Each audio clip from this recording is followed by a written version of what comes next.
Hey guys, tonight we are going back. Way back. Before cities, before farming, before even our own species existed in the form we know today. Imagine standing on a grassy plain under a sky that feels both alien and familiar. The air is cleaner, the stars are brighter, and every sound is a piece of information vital to your survival. A rustle in the tall grass isn't just the wind. It's a predator the size of a grizzly bear with teeth like daggers. A distant rumble isn't thunder. It's a herd of elephants 10 times the size of any you've ever seen. You probably won't survive this, by the way. Our modern instincts are a joke in this world. This is a journey to a time when humanity was not a global superpower, but just another struggling mammal, a mere twig on a vast and tangled family tree. So, before you get comfortable, take a moment to like the video and subscribe, but only if you genuinely enjoy what I do here. That small click sends a big signal to the algorithm. That long-form, serious educational content still matters. And to me, it's an incredibly meaningful show of support. Thank you so much for helping keep this channel going strong. Let me know in the comments where you're listening from and what time it is. I always love seeing how far these stories travel. Now, dim the lights, maybe turn on a fan for that soft background hum, and let's ease into tonight's journey together. Your world for tonight is the Earth of 1 million years ago. From a distance, it looks like home. The blue marble is spinning in space just as it does now. The continents are mostly in their proper places, though you might notice a few subtle differences. The Mediterranean is a little more pinched, and the island of Britain is still just a peninsula jutting out from northern Europe. But as you zoom in closer, the illusion of familiarity shatters. There are no cities twinkling on the night side of the planet. No grids of farmland carving up the plains. No roads, no walls, no dams. There is only a vast, untamed wilderness, pulsing with a raw and dangerous kind of life that we have long since forgotten. This planet doesn't belong to Homo Sapiens. It belongs to someone else. Let's call them your let's just say your very distant grandparents. They are Homo erectus, upright man, and they are, without a doubt, the most successful and widespread human species that has ever lived. A mainstream fact that often gets overlooked is that Homo erectus was around for nearly 2 million years. Our own species, Homo sapiens, has been here for maybe 300,000 years. And we've only been behaviorally modern for a fraction of that. In terms of sheer longevity, we are rookies. You see them now, a small band of them moving across the plains of what will one day be Kenya.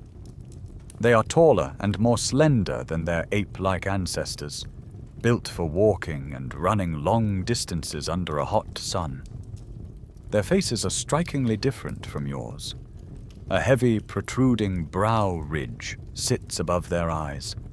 Their jaw is large and chinless, and their skull is long and low, housing a brain that's a good deal smaller than yours, yet significantly larger than any chimpanzee's. You watch as one of them, a female, stops to chip away at a piece of stone she's picked up from a riverbed. With practiced economical blows, she knocks off flakes, creating a sharp edge. This is an Acheulean hand axe, the Swiss Army knife of the Pleistocene. For over 1 million years, this teardrop-shaped tool was the pinnacle of technology, used for everything from butchering animals to digging for roots. It's a simple object, yet it represents a monumental cognitive leap. The ability to see a tool inside a raw piece of rock and follow a set of steps to bring it forth. You're watching the birth of engineering. Scientific evidence from studying these tools shows that the brains of their makers were already wired differently from previous hominins, with an expanded Broca's area, a region associated with language in modern humans. They may not have been having philosophical debates, but they were almost certainly communicating in ways far more complex than simple grunts. Life here is a relentless cycle of risk and reward. As the band moves, you see the world they inhabit. It is a world of giants, a herd of Dinotherium, ancient relatives of elephants with downward curving tusks on their lower jaws, tears branches from acacia trees. In the distance, a megaloceros, a giant deer with antlers spanning 12 feet across, watches you warily. And in the shadows, predators lurk. The Machairodus, a saber-toothed cat, is a patient hunter, an ambush specialist of terrifying power. Your small clan of Homo erectus is not at the top of the food chain here. They are firmly in the middle, clever enough to hunt and scavenge, but vulnerable enough to become a meal at any moment. Their survival depends entirely on their wits and their ability to work together. But there is another force at work on this planet, a power far greater than any predator. It's a force that will shape the destiny of every living thing, including this small band of early humans. It's the planet's pulse. For now, the world is in a relatively warm, stable phase. But deep in the north, the ice is gathering. A slight, almost imperceptible wobble in the Earth's orbit is changing the amount of solar radiation hitting the high latitudes. The winters are getting a fraction longer, the summers a fraction cooler. More snow is falling than is melting. Year by year, century by century, the great ice sheets are growing, thickening, and beginning their slow, grinding march south. This isn't a single event we call the Ice Age. It is a coming storm, a relentless, pulsating cycle of deep freezes and sudden thaws that will define the next 1,000,000 years.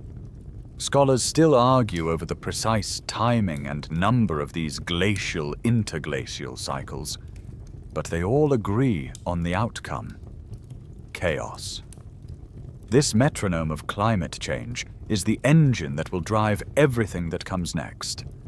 It will create the pressure, the crisis that forces a small-brained African primate to evolve into you. That storm, that planetary pulse, has a name. Scientists call them Milankovitch cycles, a rather dry term for the most violent and transformative force in recent geological history. It's all driven by a celestial waltz. The Earth's orbit around the Sun isn't a perfect circle.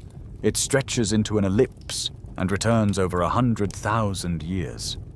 The planet's tilt on its axis wobbles like a dying, spinning top over tens of thousands of years. These are tiny astronomical shifts, but over millennia, they conspire to change the amount of sunlight hitting the northern hemisphere. When the conditions are just right, or wrong, depending on your perspective, the summers become too cool to melt the previous winter's snow. And so it begins. Snow falls on snow, compressing into dense, blue-tinged glacial ice. Year after year, the ice sheet grows, no longer just capping the mountains but burying them. It starts to move under its own colossal weight, a river of ice thousands of feet thick, flowing outwards. You are witnessing the birth of the Great Laurentide Ice Sheet in North America and the Fennoscandian Sheet in Northern Europe. They are titans of ice, planetary glaciers that will eventually cover a third of the Earth's landmass. This is a mainstream scientific fact, confirmed by ice cores drilled deep into the Antarctic and Greenlandic ice. These cores are like time machines, trapping ancient air bubbles that allow us to read the planet's atmospheric history, temperature, carbon dioxide, dust, going back almost 1,000,000 years. The data is unequivocal. For the entire period of our story, the planet has been locked in a relentless cycle, a long, brutal, deep freeze lasting about 90,000 years, followed by a brief, warm and feverish interglacial period, like the one we're in now, lasting just 10,000 to 15,000 years. Your ancestors, from Homo erectus onwards, lived through at least 8 of these massive cycles. They were creatures forged in this planetary-scale chaos. As the ice sheets grow, they become thieves of water, locking up trillions of gallons of fresh water in a frozen state. The oceans pay the price. You can almost see it happening in fast forward, like a bathtub draining in slow motion. The shorelines retreat, exposing vast new plains of land. The world's map is being redrawn. The sea level plummets, not by a few feet, but by as much as 120 meters, or 400 feet. The world you know vanishes. The English Channel dries up completely. Herds of mammoths and lions walk from what is now France to what is now Britain. Japan becomes connected to the Asian mainland. And most critically for the human story, 2 great superhighways of migration appear. In the far northwest, the floor of the Bering Strait is exposed, creating a vast, cold grassland called Beringia, a bridge connecting Siberia to Alaska. In the southeast, the shallow seas of Indonesia recede, fusing Sumatra, Java, and Borneo into a single tropical landmass called Sundaland. These new lands aren't just curiosities. They are the corridors and arenas where the great dramas of human expansion and extinction will play out. But the most important geographical change for the early part of our story happens in Africa. As the world cools and dries, the Sahara Desert expands, becoming a hyper-arid sea of sand, a barrier to movement almost as impassable as an ocean. Life retreats to the wetter tropics of Central Africa and to refugees along the coasts. Then, as the orbital waltz continues, the cycle flips. The ice sheets begin to melt, the oceans rise, and the global climate shifts dramatically. Monsoonal rains that were falling over the ocean move back over the land. And the Sahara responds. In a period of just a few centuries, the desert blooms.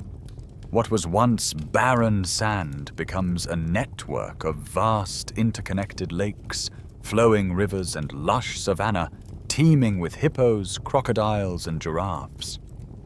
This is the quirky, fringe-sounding but increasingly accepted Sahara pump theory. During these green Sahara periods, the desert becomes a corridor, allowing animals and people to move freely across North Africa and, crucially, out into the Sinai Peninsula and the wider world. But the pump works both ways. When the Earth's orbit shifts again and the rains retreat, the green paradise withers back into sand, trapping any populations that had moved out or forcing them to push forward into unknown lands. It's a one-way gate, a repeating cycle of invitation and eviction. So you can see, this is not a stable stage on which your ancestors perform. The stage itself is constantly shifting, buckling, and transforming.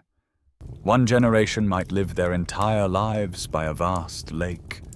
Their children's children might find nothing but sand dunes. A valley that was once a gentle home could, over a few thousand years, be scoured to bedrock by a river of advancing ice. You can't settle down. You can't build a civilization. You can barely even count on the landscape being the same for your grandchildren. This is the evolutionary pressure cooker.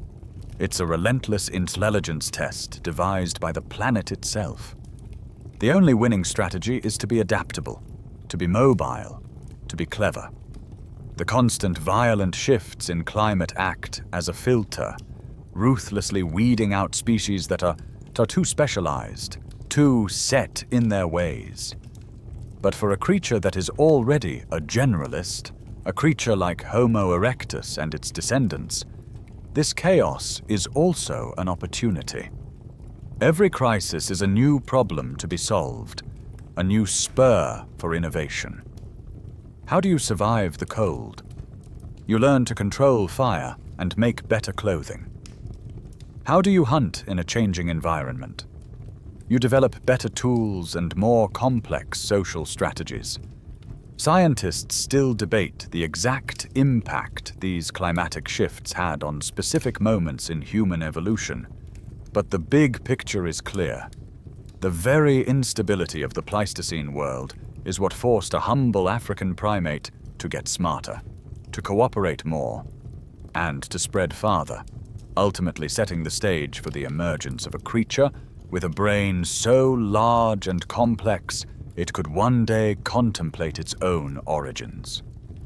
As that relentless climate engine grinds on, cycling between ice and warmth, your ancient relatives are being put to the test.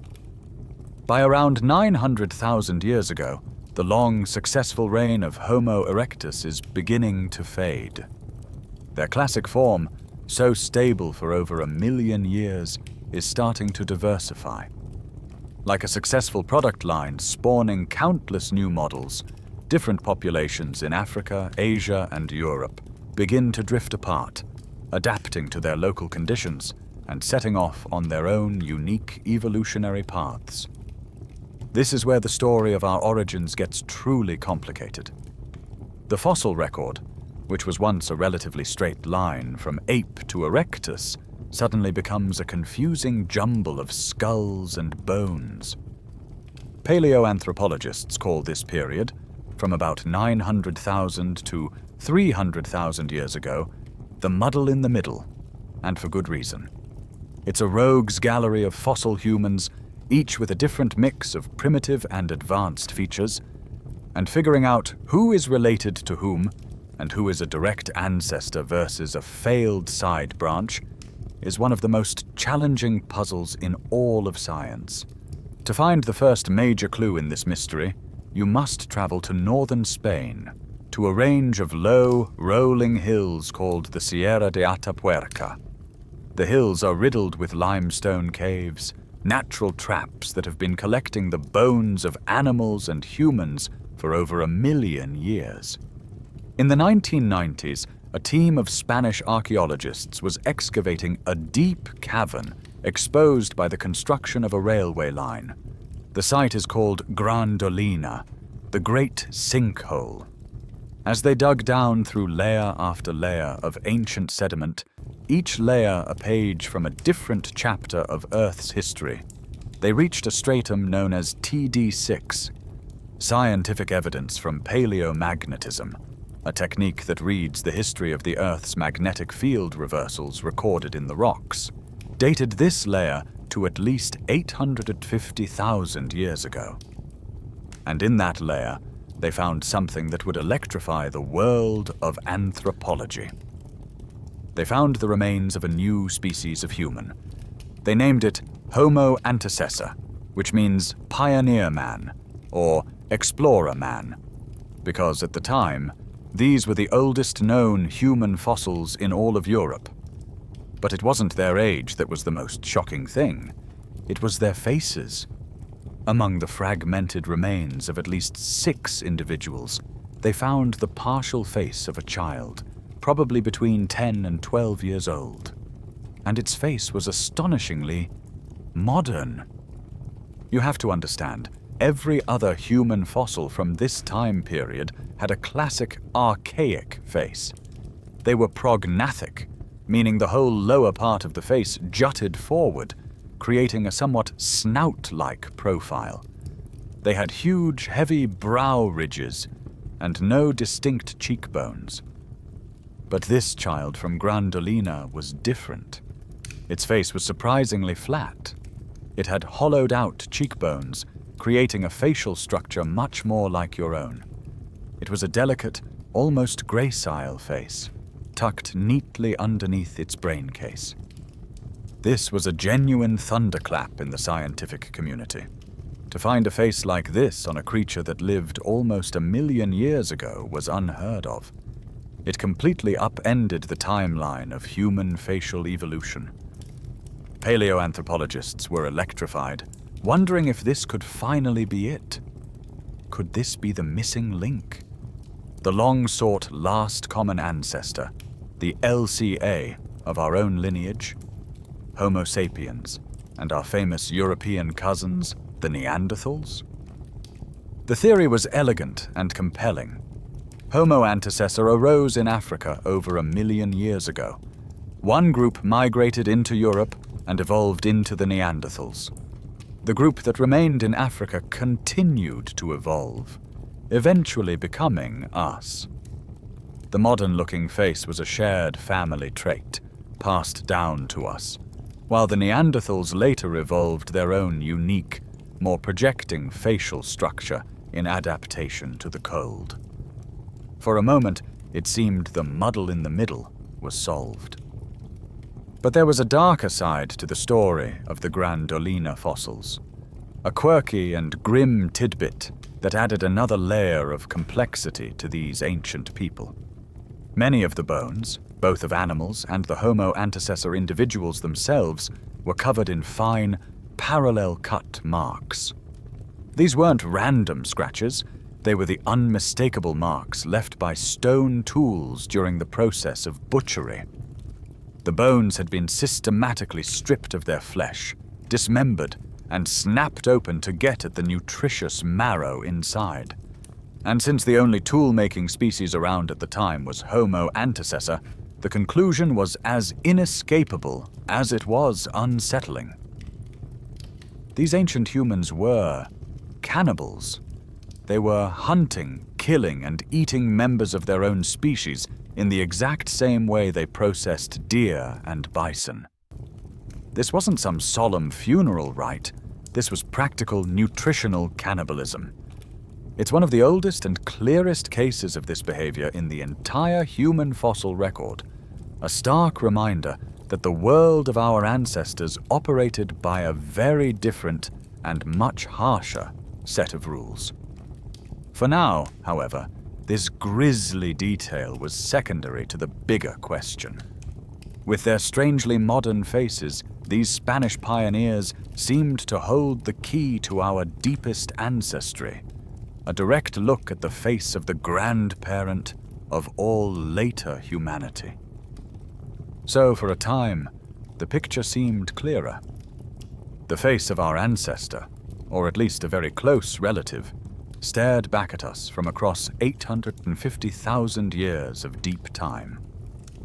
Homo antecessor was the leading contender for the role of the great ancestor, the trunk of the family tree from which both the Neanderthal and the Sapiens branches would later sprout. The modern-looking face was the key piece of evidence, a tantalizing anatomical clue. But as you know, stories based on appearances can be deceiving. The shape of a fossil, its morphology, can only tell you so much. Two species can look remarkably similar due to convergent evolution, developing similar traits independently because they live in similar environments or have similar diets. And conversely, two closely related species can look very different.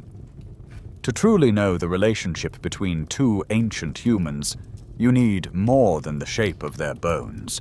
You need to read their biology directly. You need a message from their very cells. For a long time, this was thought to be impossible for a fossil as old as Homo antecessor. The Holy Grail, of course, is ancient DNA. But DNA is a fragile, complex molecule. In anything but the most perfect, deep-frozen conditions, it starts to break down as soon as an organism dies. After a few 100,000 years, it's usually degraded into fragments too small and damaged to be of any use. The fossils from Grandolina were simply far too old. Their genetic code had long since dissolved into dust. The case seemed destined to remain a cold one, a fascinating theory based on anatomy alone, forever open to debate. But in the 2010s, a revolutionary new field of study began to mature, a technique that offered a back door into a creature's biology. It's called paleoproteomics. Instead of hunting for the fragile blueprint of DNA, scientists began looking for the proteins that DNA builds. Proteins are the workhorse molecules of life, the little machines that make up everything from your hair to your hormones. And crucially, they are far tougher and more stable than DNA. A quirky but vital tidbit is that the single hardest and most durable substance in your entire body is your tooth enamel. It's a biological ceramic designed to withstand a lifetime of grinding and crushing. And locked inside this enamel, like insects in amber, are traces of the proteins that helped form it millions of years ago. Your teeth are tiny, biological time capsules. By carefully drilling into a fossilized tooth and using a sophisticated technique called mass spectrometry, scientists can break these ancient proteins apart and read the sequence of their building blocks, their amino acids. Because the sequence of these amino acids is determined by the organism's DNA, reading the protein is like recovering a lost sentence from the organism's genetic book. In 2020, a team of researchers did exactly this. They took one of the precious molars of Homo antecessor from the TD6 layer at Grandolina and applied this cutting-edge science. The scientific evidence they uncovered was a bombshell, forcing a major reassessment of the human family tree. The proteins did not lie. They told a clear, unambiguous story. The analysis revealed that Homo antecessor was not our direct ancestor. The team compared the ancient protein sequence to those of modern humans, Neanderthals, and our other mysterious cousins, the Denisovans. The result showed that antecessor was a very close relative, but it was on a side branch. It was a sister lineage. Think of it this way. Imagine you're trying to find your great-great-great-grandparent. You find an old portrait of someone who looks a lot like your grandmother, and you think, this is it. This is my direct ancestor. That's what the modern face of antecessor was like. But then you find a birth certificate, the hard molecular data from the proteins, and it shows that this person wasn't your great-great-great-grandparent, but their sibling. They are still your family, extremely closely related, but they are not on your direct line of descent. They are a great-great-great-aunt or uncle. This is what the protein evidence showed for Homo antecessor. They were a cousin line, a branch that split off from the main trunk before the last common ancestor of humans and Neanderthals was even born. This discovery, while disappointing for the simple, elegant theory, reinforces a much more profound and important truth about our evolution. The story of humanity is not a grand, linear march of progress, a single file of ape-like creatures gradually standing taller and getting smarter until they become us. That's a cartoon. The reality is a dense, tangled, and thorny bush. For millions of years, the planet was home to many different kinds of humans, all living at the same time, all experimenting with different ways of being. Many of these experiments, like Homo antecessor, were successful for a time, but ultimately led to dead ends. They are our lost cousins, fascinating branches on the family tree that withered and died away. Our own lineage, the one that leads directly to you, is just one twig on this bush that, through some combination of luck, adaptation, and circumstance, managed to keep growing. The puzzle of the muddle in the middle was not solved. In fact, it had just gotten deeper. The true face of our ancestor was still out there, hiding somewhere in the fragmented fossil record of Africa or Eurasia. With the intriguing but ultimately sidelined Homo antecessor, now a cousin on our family tree, the search for the true last common ancestor doubles back. If the Spanish pioneer with the modern face isn't our direct grandparent, then who is? The muddle in the middle persists, but paleoanthropologists are not without a suspect. In fact, for most of the 20th century, there was a prime candidate waiting in the wings, a fossil human so perfectly positioned in time and anatomy that it seemed the obvious solution. You need to meet Homo Heidelbergensis. The name comes from Heidelberg, Germany, where the first jawbone of this species was discovered in 1907. But since then, their fossils have been found scattered across the continents, from southern Africa to northern Europe, spanning a huge period from roughly 700,000 to about 200,000 years ago. You see them now, a group of them, standing on the shore of an ancient lake in what will one day be Germany. They are formidable. Taller and more powerfully built than Homo erectus, they are closing in on modern human height, but are far more robust. Think of the physique of a linebacker. Their bones are thick, their muscles powerful, an adaptation to a physically demanding life in often harsh, cold climates. Their brain size is significantly larger than erectus, averaging around 1,250 cubic centimeters, which is well within the lower range of modern humans. Their faces are a mosaic of features, less projecting than erectus, but still with a heavy brow ridge and a large lower jaw. They are the clear inheritors of the planet, the next great step in human evolution. For decades, this species became the textbook consensus for the origin of our own lineage. The story was logical and satisfying. Homo heidelbergensis, arising first in Africa, spreads out across the Old World.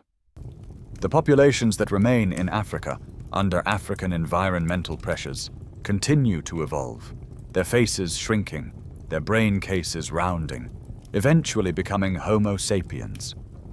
The populations that moved into the colder, harsher climates of Europe are set on a different path, their bodies becoming shorter and stockier, their faces developing unique features to cope with the cold, eventually evolving into the Neanderthals. It's a clean, elegant, two-pronged split from a single, well-documented ancestral species.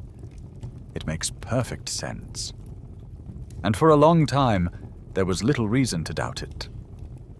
The evidence for their intelligence and capability is not just in the size of their skulls, but in the tools they left behind. Their hand axes are more refined and symmetrical than those of erectus, but their true genius is revealed at a site called Schöningen in Germany. Here in the 1990s, archaeologists excavating a coal mine uncovered a collection of wooden spears preserved for nearly 400,000 years in the oxygen-free mud of an ancient lakefront. And these are not just sharpened sticks. The Schöningen spears are masterpieces of prehistoric engineering.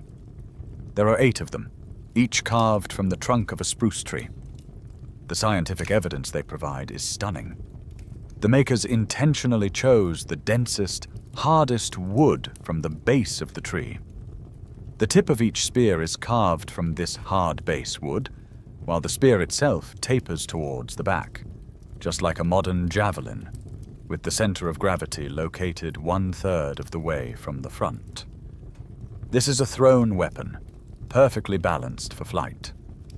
This single find revolutionizes our understanding of your ancient relatives. This is not scavenging. This is not opportunistic clubbing of small animals. This is planned, coordinated, big game hunting. You can almost picture the scene. A group of Heidelbergensis hunters hiding in the reeds, communicating with gestures and vocalizations, launching their spears in a coordinated volley at a wild horse coming to the lake to drink. To pull this off requires foresight, complex communication, and a deep understanding of materials, science, and physics. And what about that communication? Paleoanthropologists still debate the extent of their linguistic abilities, but a quirky and incredibly rare discovery gives us a clue. At the Cima de los Huesos site in Spain, which we will visit soon, they found a single fossilized hyoid bone. This is a small, U-shaped bone in your neck that anchors your tongue and allows for the fine motor control necessary for speech. The Heidelbergensis hyoid is virtually identical to yours, suggesting they possessed the basic vocal anatomy for complex vocalization.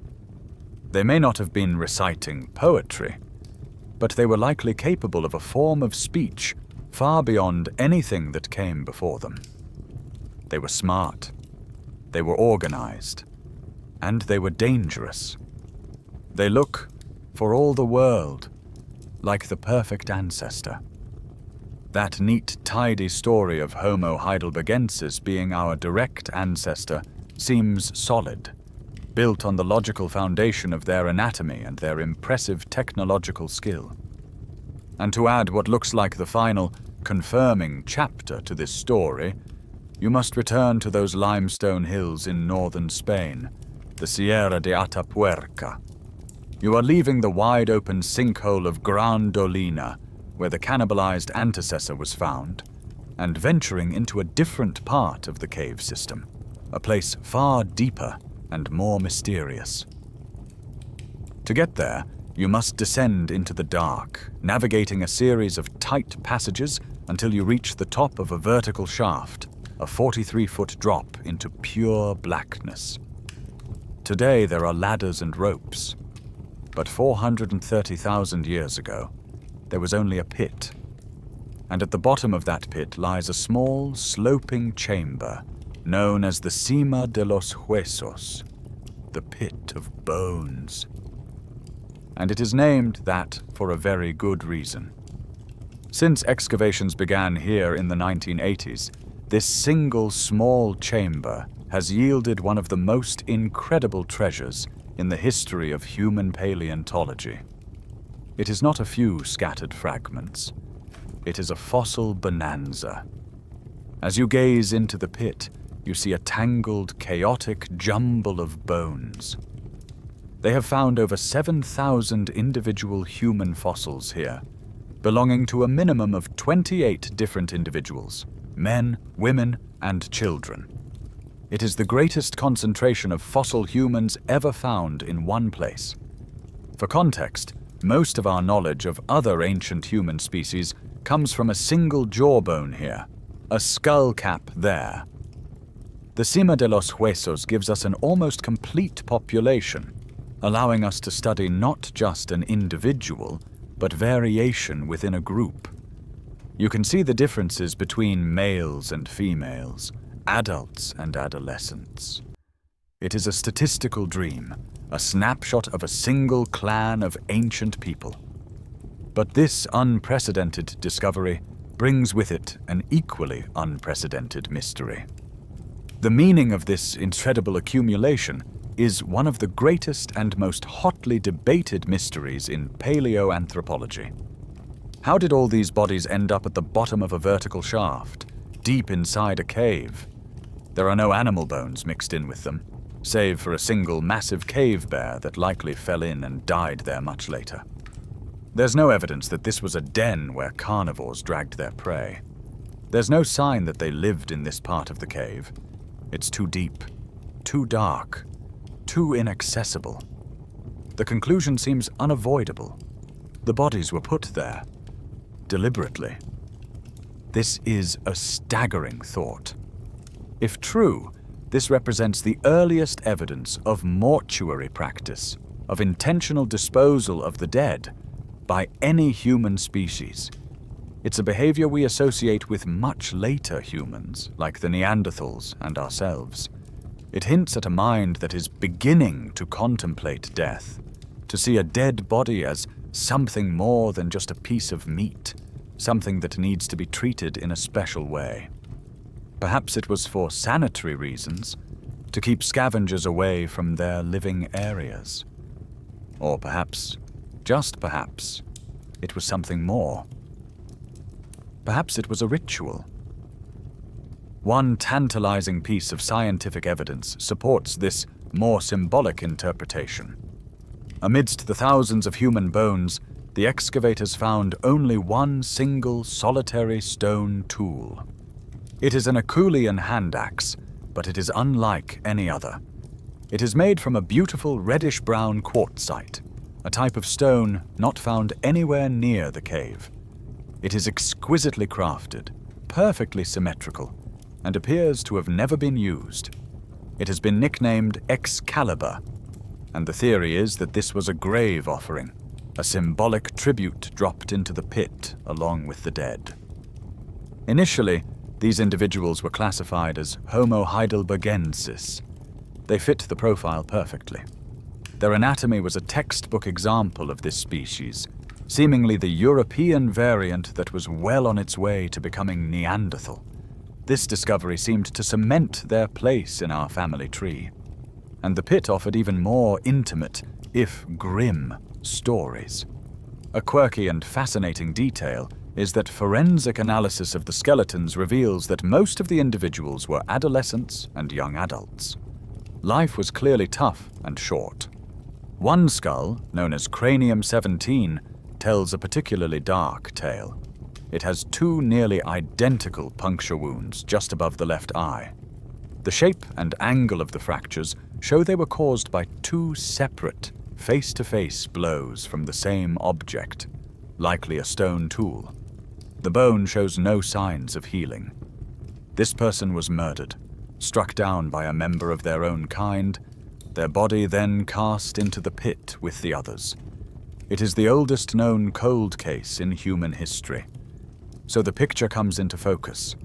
A clan of intelligent, robust Heidelbergensis, capable of making sophisticated tools, hunting big game, and perhaps even caring for their dead in a ritualistic way, all while dealing with the same internal violence we see today. They seem so much like the perfect ancestors, the crucial link between the ancient world of Erectus and the later world of Neanderthals and us. For years, the story of the pit of bones seemed to confirm the prevailing theory. These were Homo Heidelbergensis, the European branch, the ancestors of the Neanderthals, found right where you'd expect them to be. Their anatomy, their tools, their very existence seemed to be the final piece of evidence locking down the tidy, two-branch model of human evolution. This single discovery sent shockwaves through the paleoanthropological community, but in a way that seemed to confirm, not challenge, the consensus. The neat picture that had stood for decades was now painted with a richer, more detailed brush. But science is a restless discipline. A tidy story is often a target for a new technology, a new technique that can see things in a way that was previously impossible. And in the early 21st century, the field of ancient genetics, led by pioneers like Svante Pääbo, was beginning to achieve the impossible. They were developing methods to find, extract, and read the vanishingly faint traces of DNA that sometimes survive in ancient bones. Remember how we said DNA is fragile and rarely survives this long? Well, under very specific conditions, like the constant cool, stable temperature found deep inside a limestone cave, the decay process can be slowed just enough.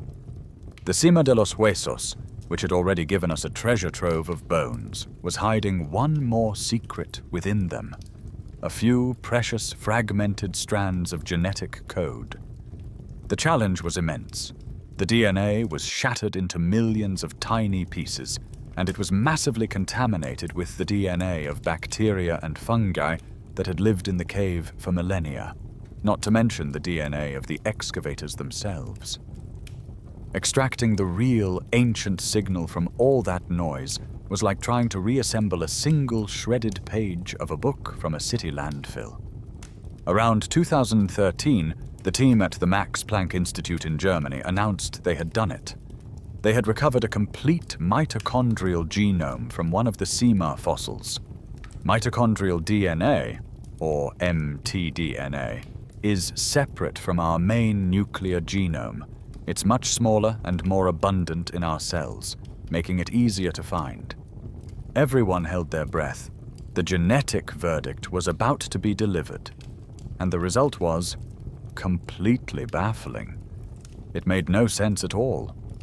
The mtDNA of the Sima hominins was not most closely related to the later Neanderthals of Europe, as everyone expected. Instead, a quirky and, for a time, utterly confusing result showed that it was most closely related to a completely different, mysterious group of ancient humans who lived thousands of miles away in Siberia, the Denisovans. This was a genuine scientific head-scratcher. How could these very Neanderthal-looking individuals in Spain be genetically linked to this ghost lineage in Asia? Had the Denisovans once been widespread across Europe? Had there been a previously unknown migration? For a couple of years, the mystery deepened the muddle in the middle into a nearly impenetrable fog. But the team kept working, pushing their techniques to the absolute limit. Their goal was to go beyond the small mtDNA genome and recover the ultimate prize, the nuclear DNA, the core genetic blueprint that tells the much larger story of a creature's ancestry. In 2016, they succeeded. They managed to piece together enough of the nuclear genome from the Sima fossils to make a definitive comparison. And this time, the answer was clear. The plot twist was a big one. The nuclear DNA proved, without a doubt, that the Sima de los Huesos people were not a generic ancestral species like Homo Heidelbergensis. They were already Neanderthals.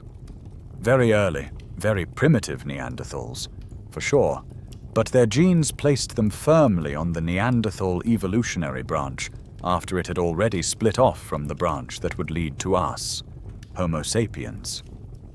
The confusing Denisovan link in the mtDNA was likely just a quirk of ancient population history, a lineage that was later replaced among the main Neanderthal population. The big story, the story from the nucleus of the cell, was that these were our cousins, not our grandparents. This changed everything. If these individuals from 430,000 years ago were already on the Neanderthal path, it meant the split between our two lineages, the birth of the last common ancestor, had to have happened much, much earlier than previously thought. The old timeline was wrong. The split couldn't have been at 300,000 or 400,000 years ago. It had to be pushed back, way back, to perhaps 600,000, 700,000, or, as some genetic models suggest, maybe even 800,000 years ago. The tidy picture of Heidelbergensis as the common ancestor shattered. The European Heidelbergensis, including the Sima clan, were now reinterpreted as simply early-stage Neanderthals. The title of last common ancestor was once again vacant. The ghost in the machine had vanished. The search, which seemed to be over, was now thrown wide open, and the spotlight swung away from the caves of Europe and back to the only place left to look, the vast, sun-drenched continent of Africa. The genetic verdict from the pit of bones has left the old theories in ruins. The neat, tidy story is gone. The European fossils, from the cannibal pioneers of Grandolina to the murdered clan in the Sima de los Huesos, are not our direct ancestors. They are all part of a separate European lineage, a long and successful experiment in being human that eventually produced the Neanderthals, but which did not lead to you. So, with Europe now revealed as a fascinating but ultimately separate story, the search for our own origins, for the true cradle of our species, has to pivot. The spotlight swings away from the misty, cold forests of Ice Age Europe and back towards the bright, hot sun of Africa. The evidence, both from the remaining fossils and overwhelmingly from the genetics of everyone alive today, points to one inescapable conclusion. Africa was the heartland of our evolution, the continent where the story of Homo sapiens truly begins. But as you zoom in on the Africa of 500,000 years ago, you must discard one of the most persistent and appealing myths about our origins.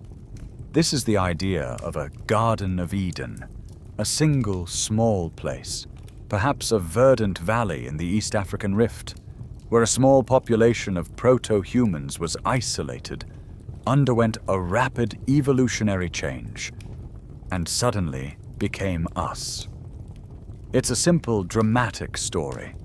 A single tribe, a single breakthrough, a single birthplace for all humanity. But the evidence no longer supports it. A newer, more complex model is gaining traction, one that sees our origin not as a single event in a single place, but as a diffuse, continent-wide process. There was no Eden. There was only Africa. Imagine the continent not as a single stage, but as a vast archipelago of habitats. Remember the great climate engine, the Pleistocene roller coaster. As the world cycled between wet and dry periods, the geography of Africa was in constant flux. During dry, glacial periods, the Sahara would expand, and the great rainforests of the Congo would shrink, breaking up into smaller pockets of forest separated by savanna. Human populations would become isolated in these refuges, one in the south, one in the east, another in the north, cut off from each other for thousands or even tens of thousands of years. In this isolation, they would begin to evolve on their own, developing unique physical traits and new technologies adapted to their local environment. They were drifting apart, each group on its own evolutionary trajectory. Then the climate would flip. A warm, wet, interglacial period would begin. And the Sahara pump, which we spoke of earlier, would kick into gear. The desert would bloom into a network of rivers and grasslands. The rainforest would expand, and the corridors between populations would open up again. And those previously isolated groups would begin to move. They would meet at the shores of the newly formed mega-lake Chad, or along the banks of a transcontinental river. And when they met, they would do what humans have always done. They would fight. They would trade. They would learn from each other. And they would interbreed. They would mix their genes. This constant cycle of isolation and reconnection turned the entire continent into a massive evolutionary laboratory. A new mutation for a slightly different brain structure might arise in a population in southern Africa, while a new tool-making technique was being perfected in the north. When the populations reconnected, these innovations, both biological and cultural, could be shared. The scientific evidence for this is written in the DNA of modern Africans. Genetic studies reveal an astonishing depth of diversity within Africa, far greater than on any other continent. There are lineages of people in Africa whose ancestors split from each other hundreds of thousands of years ago, long before the out-of-Africa migration. This deep, complex population structure is the echo of that ancient network of semi-isolated groups. Our species wasn't forged in a single furnace. It was woven together from a multitude of different threads. This is why the quirky, fringe idea that our species might not have a single birthday is becoming more mainstream. We likely never had a single speciation event. It was a gradual coalescing of traits over a vast area and a huge amount of time. You will likely never find the first Homo sapiens, because for a long time there was no such thing. there was only a sprawling, interbreeding metapopulation of African hominins, a braided stream of genes and ideas that slowly, almost imperceptibly, flowed together to become us. This means the fossils we find are not necessarily a linear progression. They are snapshots, single frames from 1,000 different home movies, all playing at once across an entire continent. With this new map of our origins, not a single point, but a vast continental network, you are now ready to look for the first traces of our own species. You're hunting for the earliest people who could rightfully be called Homo Sapiens. And to find them, you must travel to a remote, wind-swept hillside in Morocco, a place called Jebel Irhoud. The story of this site is a perfect example of how science works, full of mistakes, patience, and sudden, brilliant flashes of insight. Back in the 1960s, miners blasting for Bearite stumbled upon a fossilized human skull. For decades, the Jebel Irhoud fossils were a puzzle. They looked a bit like Neanderthals, but not quite. They were thought to be maybe 40,000 years old. An interesting but not revolutionary find of a strange North African hominin. For half a century, they sat in a museum drawer, their true importance completely unrecognized. But in the early 2000s, a new team of scientists went back to the site.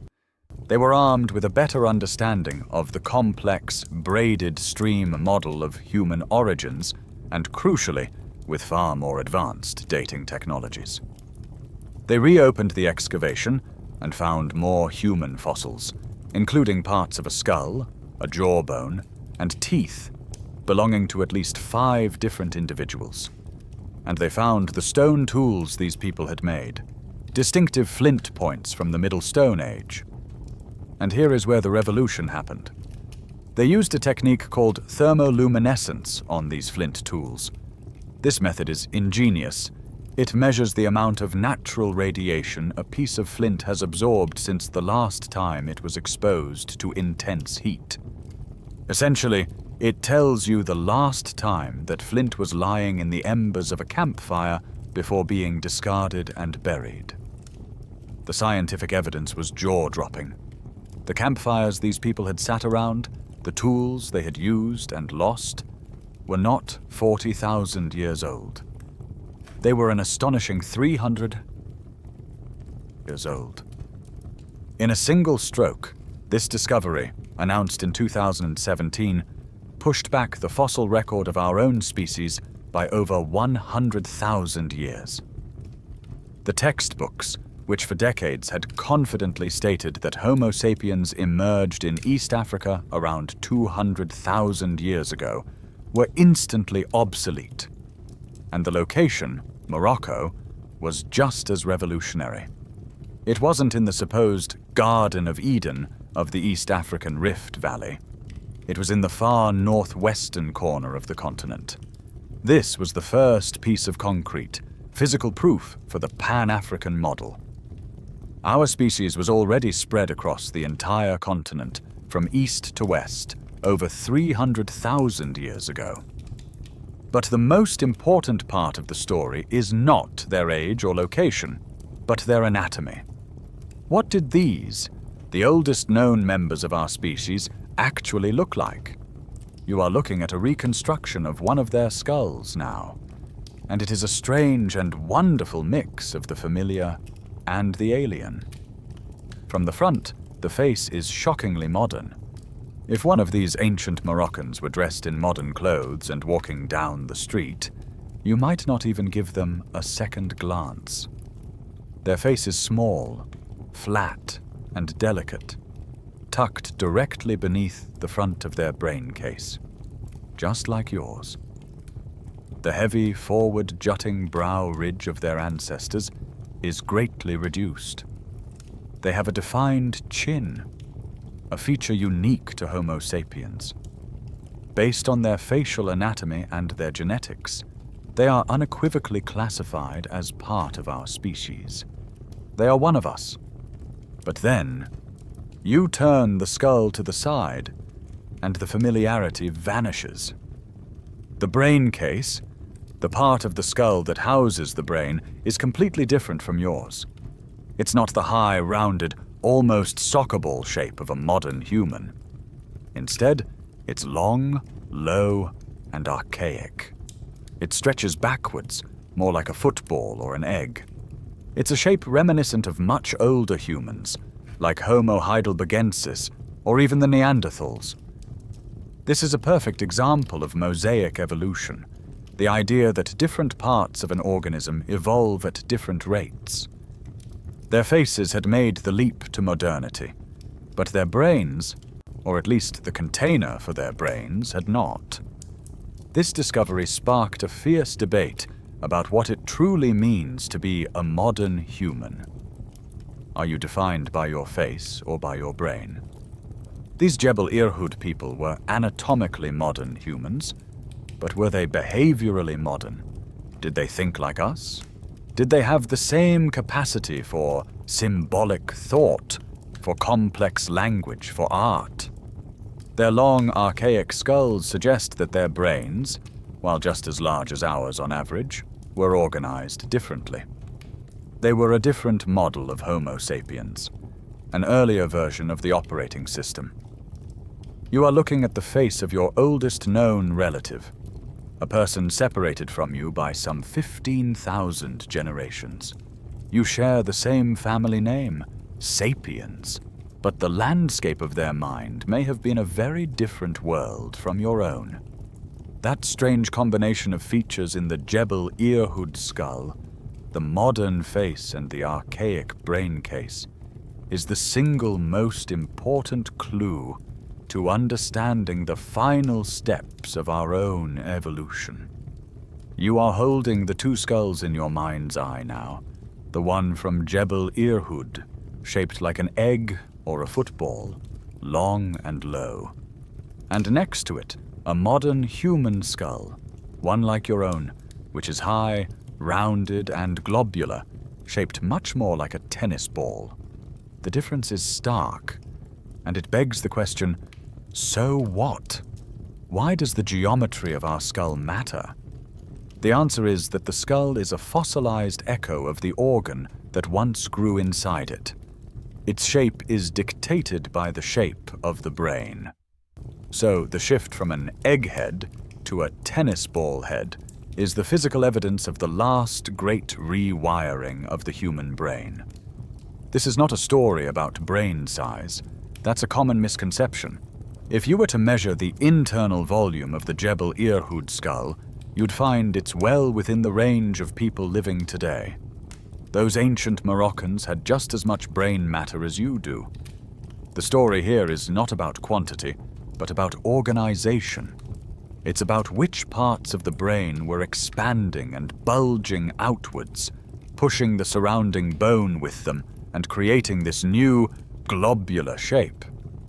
It's like having two computers with the same size hard drive, but one has a much faster processor and a better graphics card.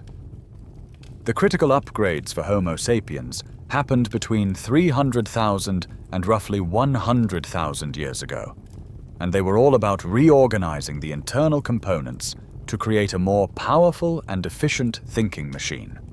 So, which components were getting the upgrade? Scientific evidence from comparing the 3D models of these ancient skulls with modern ones points to two key areas that seem to have ballooned in size. The first are the parietal lobes, located on the top and sides of your head, roughly above your ears. If you were to tap the side of your skull right now, that's the area. In modern humans, this region is tall and bulging. In the Jebel Irhoud skull, it's much flatter. Neuroimaging studies on living people have shown that the parietal lobes are a crucial hub for integrating sensory information. They are where you weave together what you see, what you hear, and what you feel into a coherent picture of the world. They are involved in navigation, in your sense of yourself in space, in tool use, and in numerical processing. A bigger better connected parietal lobe could allow for more sophisticated tool-making, better long-range planning for a hunt, and a more integrated and complex internal model of reality. The second, and perhaps more surprising area of expansion is at the very back and bottom of the brain, the cerebellum. For a long time, this part of the brain was considered the lizard brain, a primitive area that was only responsible for basic motor control, balance, and coordination. A quirky tidbit of modern neuroscience, however, is the recent discovery that the cerebellum is deeply involved in a vast range of higher cognitive functions. It plays a crucial role in learning, memory, attention, emotional processing, social cognition, and even creative thought. It acts like a powerful co-processor, helping the main parts of your brain run more smoothly and efficiently. The bulging shape at the back of your skull is the mark of an expanded, supercharged cerebellum. The flatter profile of the Jebel Irhoud skull suggests their cerebellum was not yet as developed. So you can start to see the picture. The slow, gradual rounding of the human skull over 200,000 years wasn't just a cosmetic change. It was the outward sign of a profound internal revolution. It was the physical manifestation of the brain rewiring itself, creating richer connections, bigger processing hubs for sensory integration, and a more powerful co-processor for running complex mental simulations. Neuroscientists and paleoanthropologists are still piecing together the exact relationship between these brain changes and the explosion of culture that would follow, but the link seems undeniable. This anatomical shift is the hardware upgrade. This is the new circuitry being laid down, the new architecture being built. It was this reorganized brain, with its expanded parietal lobes and cerebellum, that created the potential for everything we think of as uniquely human. Complex symbolic language, art, religion, and the ability to cooperate on a scale never before seen on Earth. The people of Jebel Irhoud had our face, but the final touches on the modern human mind were still a work in progress. That gradual rewiring of the human brain, physically recorded in the slow rounding of our ancestors' skulls, was not a smooth, uniform process that happened everywhere at once. If our species was forged in a continent-wide network of interbreeding populations, as the Pan-African model suggests, you would expect to find a confusing variety of fossil forms. You'd expect to see different models of Homo sapiens in different places at different times, each with its own unique combination of modern and archaic features. And for this, the fossil record of Africa does not disappoint. The Jebel Irhoud skull, with its modern face and long brain case, is just one snapshot from this grand continental experiment. To see the others, you must travel from Morocco in the northwest to the other great heartland of human origins, the Great Rift Valley of Ethiopia. For many years, before the discoveries in Morocco, this was considered the one and only cradle of humanity. And the finds here are still profoundly important. You are standing now on the banks of the Omo River in southern Ethiopia. In the late 1960s, a team led by the famous paleoanthropologist Richard Leakey found two partial skulls here, known as Omo Wire and Omo Ku. For decades, their exact age was debated, but new scientific evidence using a technique called argon, dating on the layers of volcanic ash above and below the fossils, finally settled the matter. They are about 195,000 years old, and Omo is remarkable. Even after all these years and the discovery at Jebel Irhoud, it is still one of the most strikingly modern ancient skulls ever found. It is high, rounded, and fully globular. It has a clear chin and a flat face. If you found this skull out of context, you might assume it was only a few thousand years old. It is a perfect tennis ball head, appearing in the fossil record a full 100,000 years after the more archaic-looking Jebel Irhoud skulls. Just a short distance away, at a site called Herto, another discovery adds a different flavor to the story. Here, scientists found the skulls of 2 adults and a child, dating to about 160,000 years ago. These skulls are also large and relatively rounded, but they are much more robust and powerfully built than Homo Wesh. The brow ridge is still quite prominent, and the skulls are longer than a typical modern human's. They are so distinct that they were given their own subspecies name, Homo Sapiens idaltu, with idaltu meaning elder in the local Afar language. You can think of the Herto people as a powerful intermediate form. They are clearly sapiens, but they retain a ruggedness that has been lost in later humans. They are another piece of the mosaic, another one of the many different ways to be an early modern human in Ice Age Africa. So you have the long-headed people of Jebel Irhoud at 315,000 years ago. Then the very modern-looking Homo at 1,000 years ago, and the robust intermediate Herto people at 160,000 years ago. The picture is already wonderfully complex. It's not a simple line from archaic to modern.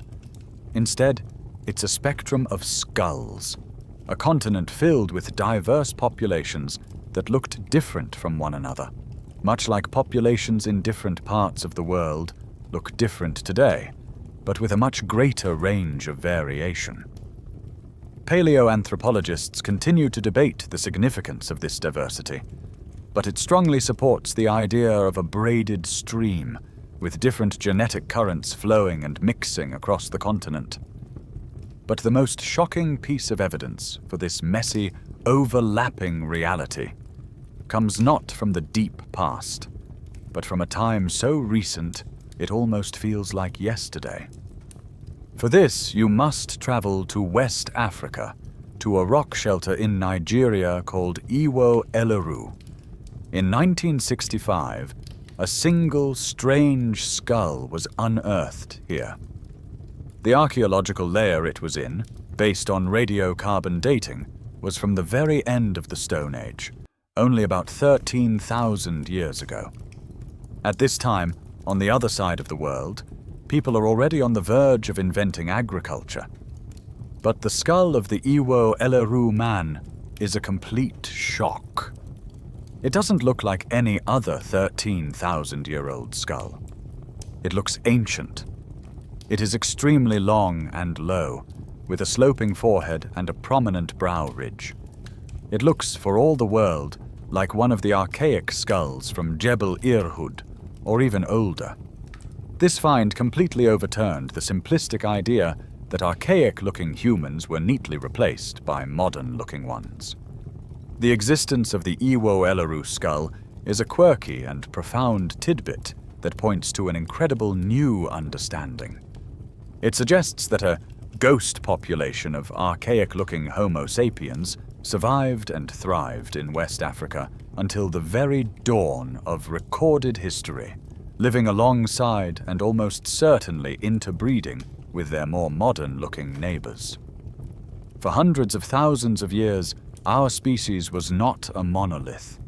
It was a diverse and varied family of peoples, some with round heads, some with long heads, all of them human, all of them contributing their genes to the great African stream. The neat and tidy story of a single line of progress is not just wrong, it's boring. The reality is a much richer, more complex and more interesting tale of a long-lost world filled with many different kinds of us. You have seen the hardware. You've traced the slow, messy, continent-wide evolution of the human skull, the physical container of the mind, as it shifted from the long, archaic shape of Jebel Irhoud to the modern, globular form of Homo Sapiens. You've seen how the brain inside was being reorganized, with crucial upgrades to the parietal lobes and cerebellum, laying down the neural architecture for a new kind of consciousness. But this is all just anatomy, the silent potential locked within bone and tissue. The ultimate question remains, when did our ancestors start to use that new hardware? When do we see the first flicker of the software of the modern mind? The first evidence of art, of symbolism, of a creature living not just in a world of things, but in a world of ideas? To find the first tantalizing sparks of this cognitive Big Bang, you must travel to the very southern tip of the African continent, to a place of breathtaking beauty. You are standing on a rugged cliff face overlooking the Indian Ocean in South Africa. The waves crash against the rocks below, and the air is thick with the smell of salt and spray. Set into this cliff is the mouth of a cave, a place called Blombos. For thousands of years, groups of Middle Stone Age Homo Sapiens used this cave as a shelter, a workshop, and a home. And in the sandy layers of its floor, they left behind a record of their lives that has revolutionized our understanding of the birth of the modern mind.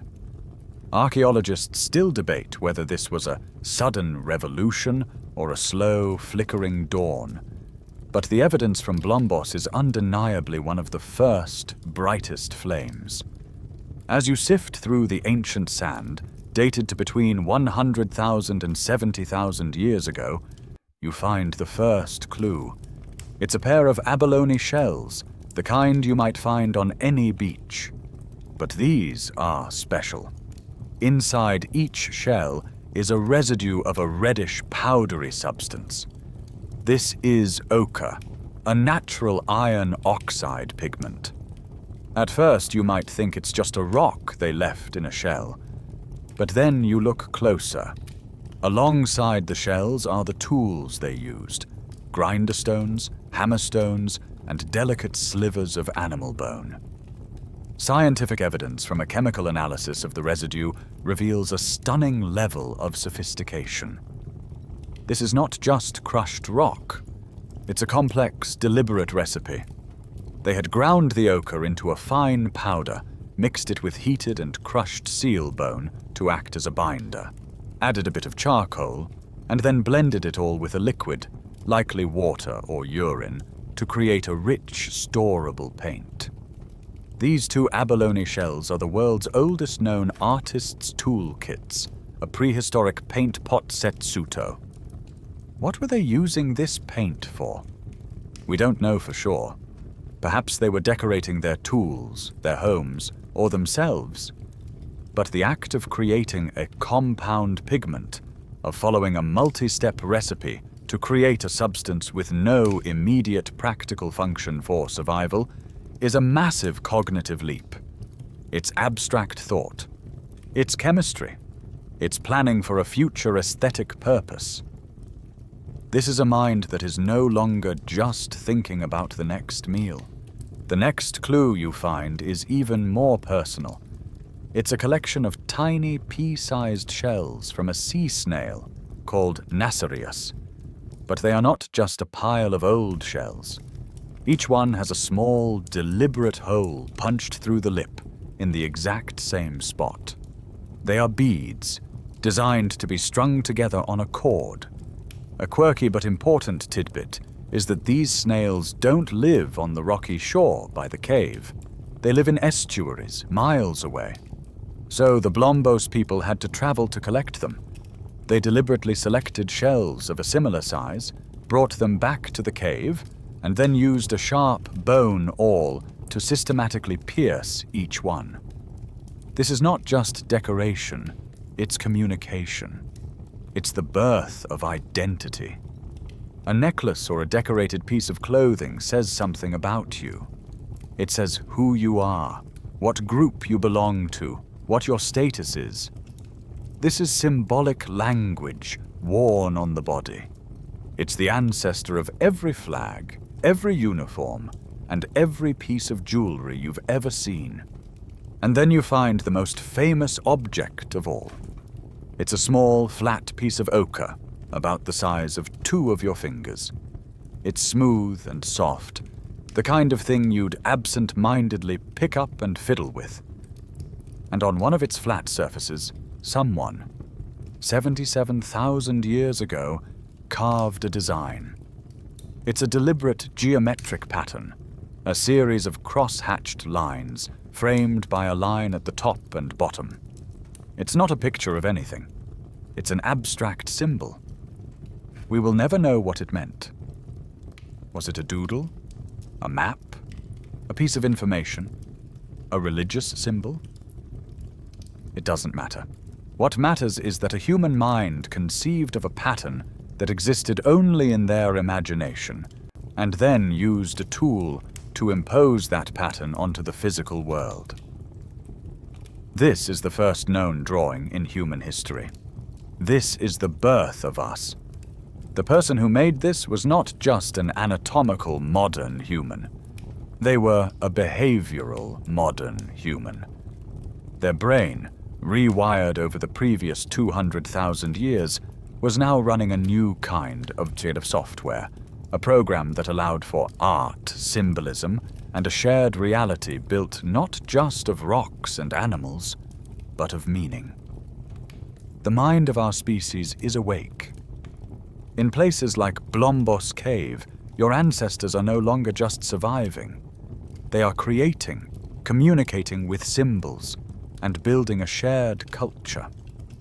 Their brains have been rewired, and their skulls have become globular.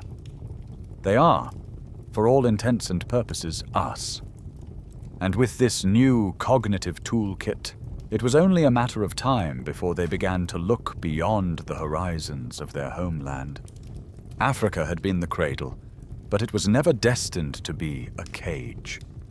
The same climate engine that had driven their evolution for 1 million years would now provide the gateway for their expansion. The Sahara pump would kick into gear one more time. A wet phase would turn the desert green, opening a lush corridor from the heart of Africa up to the Sinai Peninsula, the land bridge to the vast continent of Eurasia. And your ancestors, curious, adaptable, and armed with a new kind of mind, walked through it. The story, however, is not as simple as a single triumphant march to global conquest. For decades, the dominant theory was that there was one great out-of-Africa event, a single migratory wave around 60,000 years ago that swept across the globe and replaced all other human populations. But as we dig deeper, the evidence reveals a much messier, more complex, and ultimately more interesting story. It seems there wasn't just one exit, but many. And the first attempts were, it appears, failures. Your first stop on this journey of false starts is in the Near East, in what is now northern Israel. Here, a series of limestone caves, most famously Skull and Kafse, have yielded the remains of early Homo Sapiens. These people lived here between 90,000 and 120,000 years ago. For a long time, they were the oldest modern humans found outside of Africa, and they were a puzzle. They were making the same kinds of Middle Stone Age tools as their contemporaries in Africa, and their skeletons were thoroughly modern. They had successfully left Africa and established a foothold in a new land. But then, they vanished. The layers of earth in these caves that come after them show the return of Neanderthals, who were the dominant human population in the region before and after this brief sapiens appearance. It seems this first foray was a temporary expansion, a wave that washed into the Levant and then receded. For a long time, Skull and Kafse were the beginning and end of the early migration story. But new discoveries have dramatically pushed back the timeline, revealing that our species' wanderlust began much, much earlier. You must now travel to Greece, to a small, unassuming cave called Apidema, set in a cliff face overlooking the Mediterranean.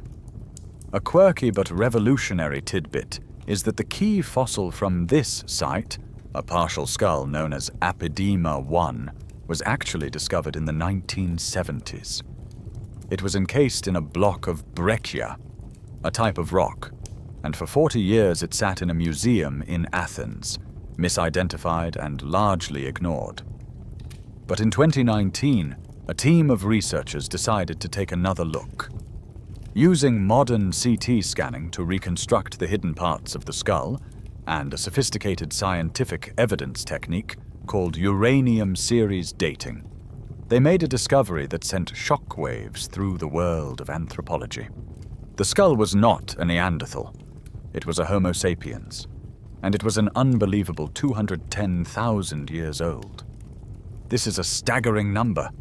It means that a population of our species had managed to leave Africa and push deep into southeastern Europe more than 150,000 years before the main migration was thought to have occurred.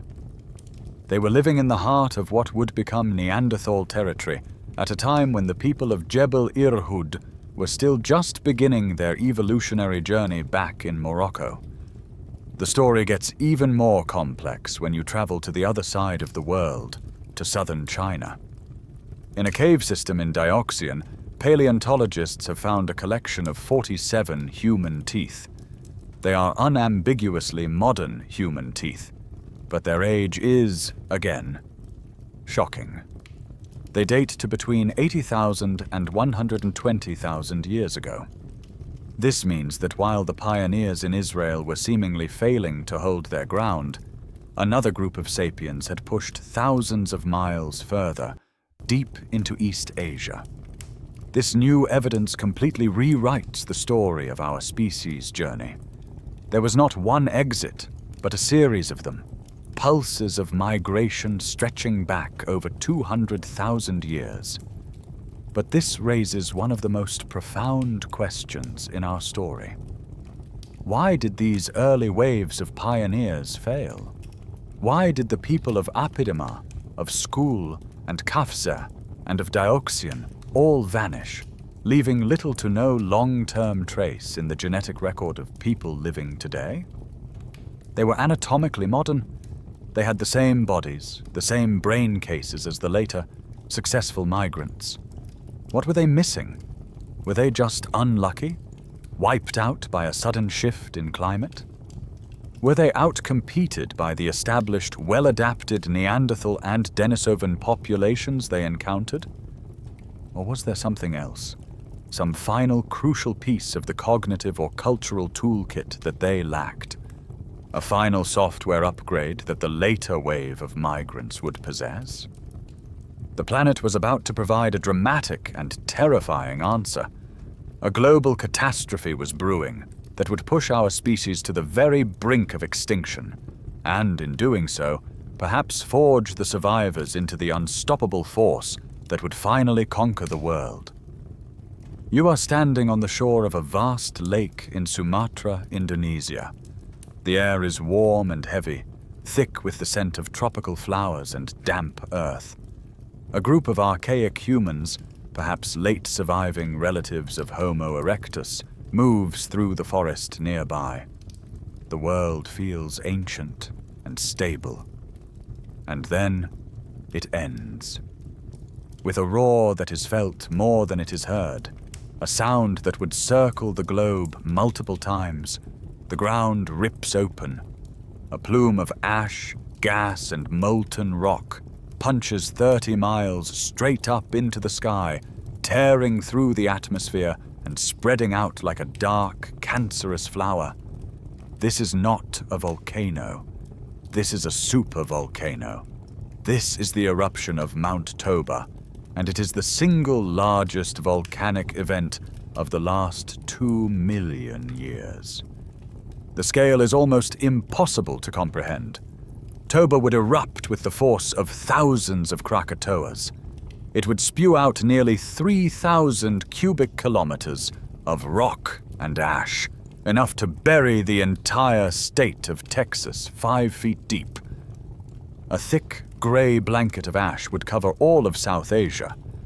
Scientific evidence confirms this, as a distinct layer of microscopic glass shards with Toba's unique chemical signature has been found in sediment cores drilled from the bottom of Lake Malawi in the heart of Africa and across the Indian Ocean, thousands of miles from the eruption. For the people living anywhere in Asia, the immediate effects would have been apocalyptic. A pyroclastic flow, a glowing avalanche of superheated gas and ash, would have sterilized everything for hundreds of miles. But the real devastation was just beginning, and it would be global.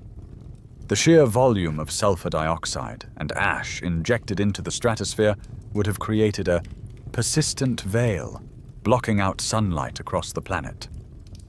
The lights went out. Global temperatures would have plummeted, perhaps by as much as 10 or 15 degrees Celsius, plunging the Earth into a sudden, brutal volcanic winter that may have lasted for the better part of a decade. The monsoons would have failed. In Africa, droughts would have gripped the continent. The forests would have withered, the grasslands would have turned to dust, and the animals that depended on them would have died in droves. For the small, scattered populations of humans alive at the time, it would have been a trial by fire, or rather by cold and darkness. The exact impact of the Toba eruption is one of the most contentious and exciting debates in earth sciences and human prehistory. Some scientists believe its effects were localized, while others are convinced it was a global cataclysm that brought our species to the very brink of extinction. This latter idea is known as the Toba catastrophe theory. It proposes that the decade of winter and the subsequent 1,000-year cold snap decimated human populations worldwide. Those early pioneering groups of sapiens we saw in China and possibly even in Greece and the Levant, who were perhaps already struggling, may have been wiped out completely by this ecological collapse. They were a failed experiment, and Toba was the final, merciless blow.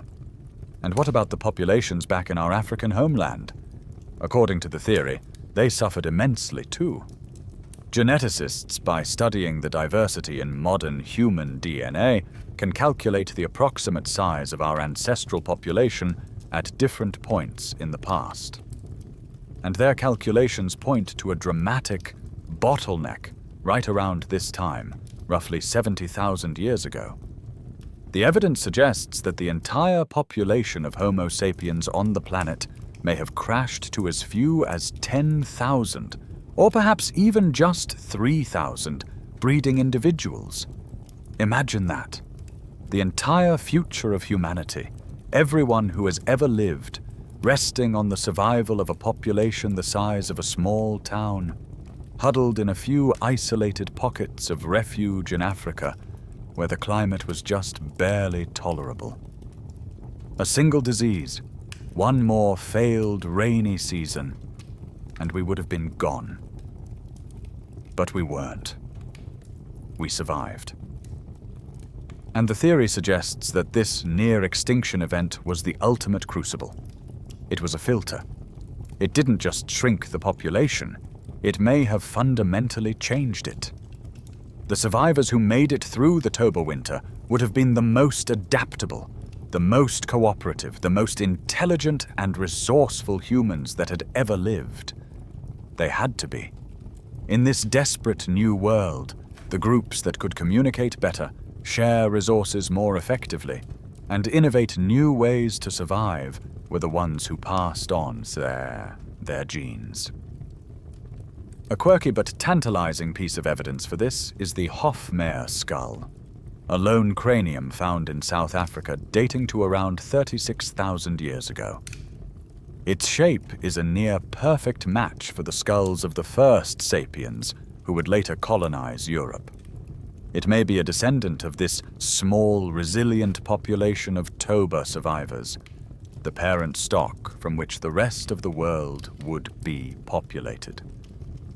The catastrophe had acted like a forest fire, clearing out the old growth and creating the conditions for a vigorous new bloom. A smaller, tougher, and perhaps smarter humanity was now poised, ready for the final push. The dust from Toba is settling. The long winter is beginning to thaw. Out of the ashes of that global catastrophe, your ancestors, the survivors, are beginning to emerge. They are a smaller, more consolidated group now, forged in the crucible of near extinction. For a few thousand years after the disaster, they likely remained in their African refuges, their populations slowly recovering. But as the climate stabilized and the world began to heal, they started to expand once more, first within Africa, spreading and replacing or absorbing other groups who had also weathered the storm. And somewhere in this post-catastrophe world, within one particular group of these survivors, a tiny, random, and utterly inconsequential change occurred in a strand of DNA. And that tiny change would become a permanent marker, a genetic breadcrumb that allows us to trace the single, final, and ultimately successful journey of humanity out of Africa and across the world. To understand this, you need to look at a special part of your own genetic code. Most of your DNA, your nuclear DNA, is a jumbled mix of contributions from your mother, your father, and all your ancestors, shuffled and remixed with every generation. It's great for telling you who you're related to, but it's messy for tracing a single, clean line of descent back through deep time. But you also carry another, much smaller set of genes. It's called mitochondrial DNA, or mtDNA. Mitochondria are the tiny power packs inside your cells, and they have their own little loop of DNA. And this mtDNA has a unique property. You inherit it exclusively from your mother. Your father's mtDNA doesn't make it past fertilization. This means your mtDNA is a direct, unbroken copy of your mother's, and her mother's, and her mother's mother's, stretching back in a pure matrilineal line into the distant past. Of course, it isn't a perfect copy. Every few thousand years, a tiny, random, harmless typo, a mutation, occurs. These typos are then passed down to all future generations in that maternal line. By comparing the typos in the mtDNA of people all over the world, geneticists can build a massive, incredibly detailed family tree of human maternal ancestry. They can see which branches are older, which are younger, and when they split apart. This tree takes us all the way back to a single, common maternal ancestor for everyone alive today. She is famously known as Mitochondrial Eve. Now, a quirky but important clarification. This doesn't mean she was the only woman alive. It's a common misunderstanding. There were thousands of other women living at the same time as her. But by sheer statistical luck over hundreds of thousands of years, all the other maternal lines have died out. A woman might have only had sons, or her daughters might have had only sons, and in that moment, her unique mtDNA lineage would vanish forever. Eve is simply the one woman from her generation whose maternal lineage, through an unbroken chain of daughters, has survived to the present day in all of us. And the story that this massive family tree tells is crystal clear. The oldest, most diverse branches, the very trunk of the tree, are found exclusively in Africa. One of these ancient African branches is called haplogroup L. Within that, there are further subdivisions, L0, L1, L2, and so on. Now, here is the crucial discovery. Sometime after the Toba eruption, around 70,000 years ago, a new mutation occurred in one woman in one of these African groups, creating a new branch on the tree. We call this branch haplogroup L3. Geneticists are still debating the precise location and timing of the L3 lineage's origin, but it most likely arose somewhere in East Africa. For a while, it was just one of many African lineages, but the descendants of this one woman, the carriers of the L3 marker, were different. They were the ones who would inherit the Earth. Here is the scientific evidence that is the bedrock of the recent out-of-Africa theory. When geneticists look at the mtDNA of every single person on Earth whose ancestors are not from sub-Saharan Africa, every European, every Asian, every Native American, every Australian Aborigine, they all find the same thing. Every single one of them is a direct maternal descendant of that one L3 branch. Sometime after L3 appeared, a small group of those women's descendants migrated out of Africa. Just outside of Africa, L3 split into two new founding branches called M and N, and from M and N, all other non-African haplogroups in the world are descended. Think of it like a river. The great river of human maternal DNA is in Africa, with all its deep channels and ancient tributaries like L0, L1, and L2. The L3 lineage is just one of those tributaries. But at some point, a single small channel branched off from L3, flowed out of Africa, and then immediately split into the two streams, M and N, which then flowed on to populate every other continent on the planet. This is the genetic smoking gun.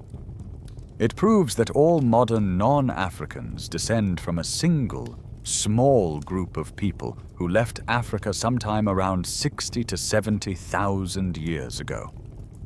All those earlier migrations from Apidima and Skull were dead ends. Their genetic signals are gone.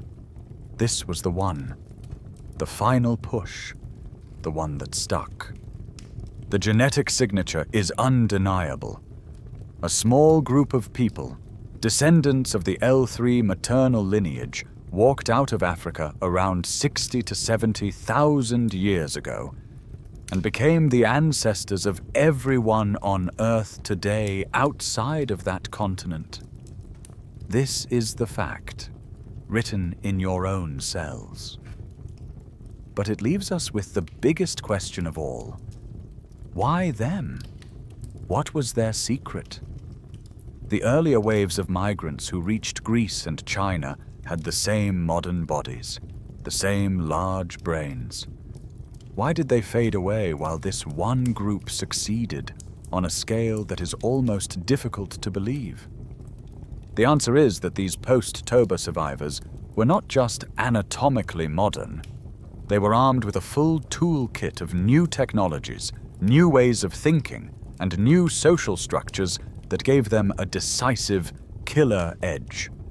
It wasn't one single advantage. It was a perfect storm of innovations. First, let's look at their technology.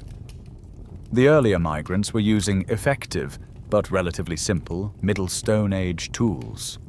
Handheld spears, sharp flakes. But the people who left Africa around 65,000 years ago were carrying a revolution in weaponry. You can find the evidence for this at sites like Sibudu Cave in South Africa. Here, archaeologists have found what is currently the oldest scientific evidence for the bow and arrow. Dating to around 64,000 years ago, they have unearthed delicate bone points, clearly identifiable as arrowheads, and small, sharp stone flakes called segments, which were likely used as the cutting barbs on an arrow shaft. This was a complete game changer. The spear thrower, or atlatl, which also appeared around this time, was a huge leap forward, allowing a hunter to throw a spear with far greater force and distance. But the bow and arrow was a quantum leap beyond that. It is the first complex machine in human history that stores and releases energy. It allows for a kind of lethality that is quiet, accurate, and can be used from a safe distance. You no longer have to risk getting close to a dangerous animal. You can hunt more effectively, bringing down a wider range of prey, from small birds to large mammals. This provides a more stable and abundant food source, which in turn allows for larger, healthier populations. A quirky but telling tidbit is that microware analysis of these tiny stone arrow components shows they were attached to the shaft using sophisticated glues. These were complex adhesives made from plant resin mixed with ochre, which had to be cooked at a very specific, controlled temperature to work properly. This isn't just tool making, it's chemistry. It shows a mind capable of abstract thought, multi-step planning, and the precise transmission of complex knowledge. This technological leap was both a cause and a consequence of the second great advantage, a cognitive one. Scholars call this momentous shift the cognitive revolution, though they still argue whether it was a sudden genetic mutation that rewired the brain for a final time, or a slower cultural accumulation that finally reached a tipping point. Whatever the cause, the result was a new kind of human mind, one that had fully mastered the power of symbolic thought. These weren't just clever tool makers, they were storytellers. They could use a fully modern, complex language to communicate not just about things in the here and now, there is a lion behind that rock, but also about things that don't exist at all. They could talk about the past and the future. They could create shared myths, gods, and tribal identities. This seems like a small thing, but it is the single most powerful tool our species has ever invented. You can't get 100 chimpanzees to work together, let alone 1,000. But if you can convince 1,000 humans to believe in the same tribal ancestor, the same spirit of the mountain, or the same set of rules, you can achieve feats of cooperation that are impossible for any other animal. This ability to create and believe in fictive realities is what allows for the formation of large, stable groups. It's the glue that holds society together. And that leads to the third pillar of their success, a new social structure. The technological and cognitive revolutions allowed these final migrants to build bigger, more resilient societies. The bow and arrow provided the food security to support larger populations. The shared myths provided the social cohesion to keep those large populations from falling apart. The evidence for this is in the archaeological record. You start to see raw materials, like specific types of stone or marine shells for beads, being traded over vast distances, sometimes hundreds of miles. This implies the existence of large-scale social networks, webs of connection, obligation, and kinship that stretched across the landscape. This is your safety net. If your local hunting grounds fail, you can call on your distant cousins for help. If a new idea is discovered in one group, it can spread rapidly through the entire network. This creates a kind of collective brain, a superorganism capable of learning, adapting, and innovating much faster than any small, isolated group ever could. So, as this small band of L3 descendants stood at the gates of Africa, they were a fundamentally different kind of human from the pioneers who had come before. They had the killer app, a revolutionary projectile technology, a mind capable of creating shared realities, and a social structure that allowed them to cooperate on an unprecedented scale. They were not just leaving Africa, they were armed and ready for a hostile world, a world already full of other, older kinds of humans. Armed with this powerful new toolkit of projectile weapons, symbolic thought, and large-scale social networks, your ancestors, the L3 descendants, begin to move. They follow the well-trodden path of the earlier failed migrations, up through a green Sahara and across the Sinai Peninsula into the Levant. But this time, it's different. This time, the wave doesn't recede. It keeps pushing forward, fanning out from the Middle East, turning west into Europe and east into the heart of Asia. But you must understand, this new world they are entering is not empty. It is not an untouched wilderness waiting for its first human inhabitants. Eurasia has been occupied for hundreds of thousands of years by another kind of human, an older, powerful, and deeply intelligent lineage. This is their world. Your ancestors are the invaders. You are about to meet your cousins, the Neanderthals. First, you must erase the image that probably just popped into your head. Forget the brutish, hunched-over, club-wielding caveman of popular cartoons.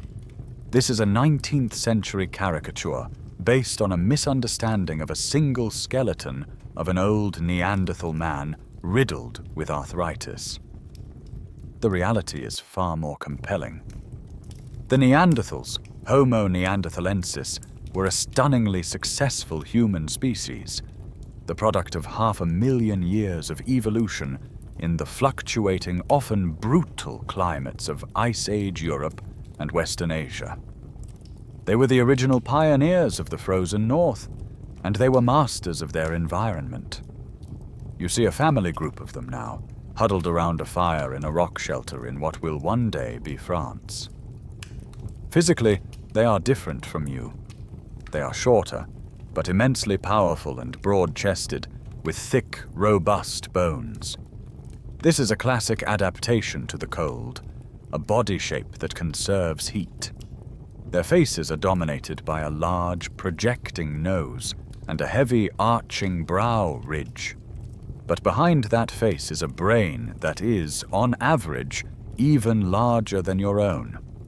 Scientific evidence from their skulls shows an average cranial capacity of around 1,600 cubic centimeters compared to our 1,400. Their brain was shaped differently, longer and lower like the Jebel Irhoud skulls, the classic egghead shape. But it was a formidable thinking machine by any measure. Their intelligence is on full display in their technology. They were masters of a sophisticated tool-making tradition called the Mostrian industry.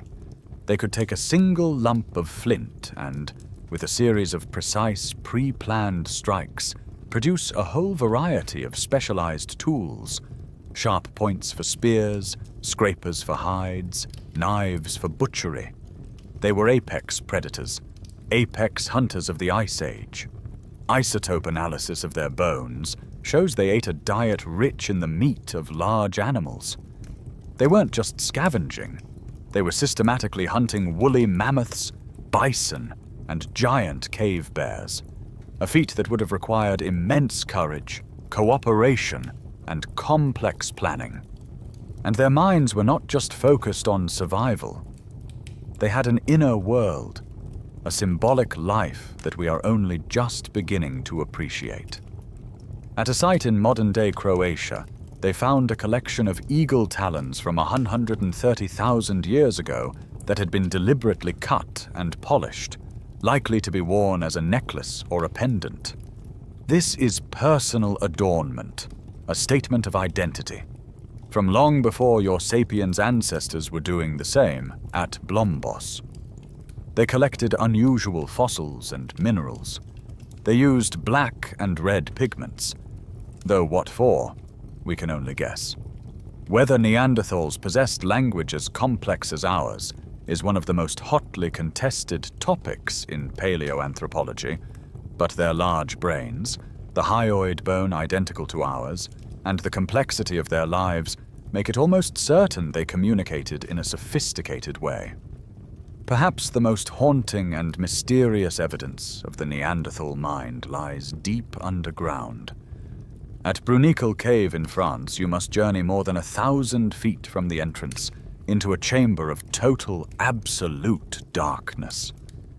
And here, 176,000 years ago, a group of Neanderthals did something utterly bizarre and inexplicable. They broke off over 400 stalagmites from the cave floor, selected pieces of a similar length, and arranged them into two large, circular structures, one nearly 22 feet across. They built walls out of these stalagmites and even used fire, leaving behind traces of burnt bone. This is a massive construction project, undertaken deep within the earth, far from any practical day-to-day living space. We have no idea what it was for. A shrine? A meeting place? A ritual space? It is a quirky and profound tidbit of their existence, a glimpse into a mind that was as complex and symbolic as our own, but perhaps in ways we will never comprehend. This was the world your ancestors entered. This was the ancient, established humanity they met. This was not a confrontation between a brilliant modern human and a dumb brute. This was a meeting of two different, parallel, and deeply intelligent humanities. So, the stage is set for the most profound encounter in human history. Your ancestors, armed with their new cognitive and technological toolkit, are pushing out of Africa. The incumbent rulers of Eurasia, the powerful and intelligent Neanderthals, are waiting. For tens of thousands of years, these two populations would share the same landscape, hunt the same animals, and take shelter in the same caves. What happened when they met? For over a century after the first Neanderthal bones were discovered, the answer was assumed to be simple and brutal: war and replacement. Your ancestors, being smarter and better, simply wiped them out. But in 2010, the same scientific revolution that had decoded the cima de los huesos fossils did something even more spectacular. A team, again led by Svante Pääbo, announced they had pieced together the first draft of the entire Neanderthal genome, sequenced from the powdered bone of 3 female individuals who lived in a cave in Croatia some 40,000 years ago. This achievement opened up a possibility for the first time: to compare our own DNA, nucleotide by nucleotide, with that of another human species. The question was simple: did we have a mix? The team compared the Neanderthal genome to the genomes of several modern humans from different parts of the world. And the answer was a resounding yes. It was a discovery that changed our understanding of our own identity forever. The proof was in the patterns. The scientific evidence was clear and elegant. When they compared the Neanderthal genome to the DNA of modern people of purely African descent, they found no match, no overlap.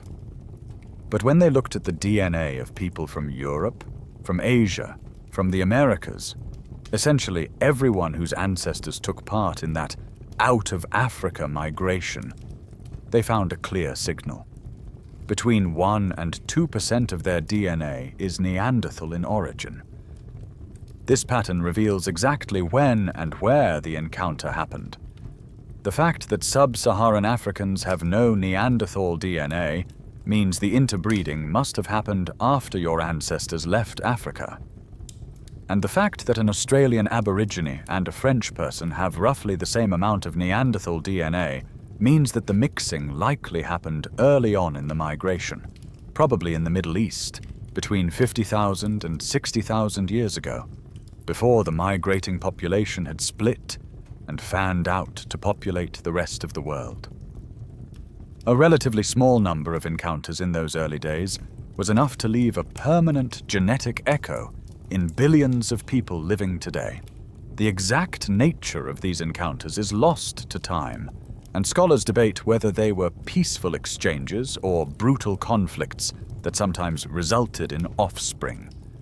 But whatever the social context, we know that there were moments of intimacy, moments that produced healthy, hybrid children who were raised within the human group and went on to have children of their own, passing that small fragment of Neanderthal heritage down through the generations, all the way to you.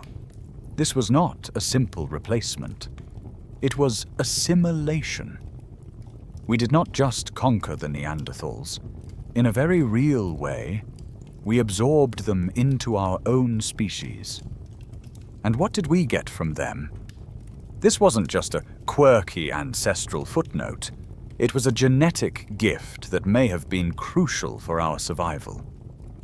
As your ancestors moved into the new environments of Europe and Asia, they were confronted with a whole new set of diseases, a different diet, and a different climate. The Neanderthals had been adapting to these specific challenges for hundreds of thousands of years. Their immune systems were already tuned to fight off local Eurasian pathogens. And by interbreeding, we got a vital shortcut. We inherited chunks of their DNA that contained genes for immunity, a ready-made defense system against the local bugs.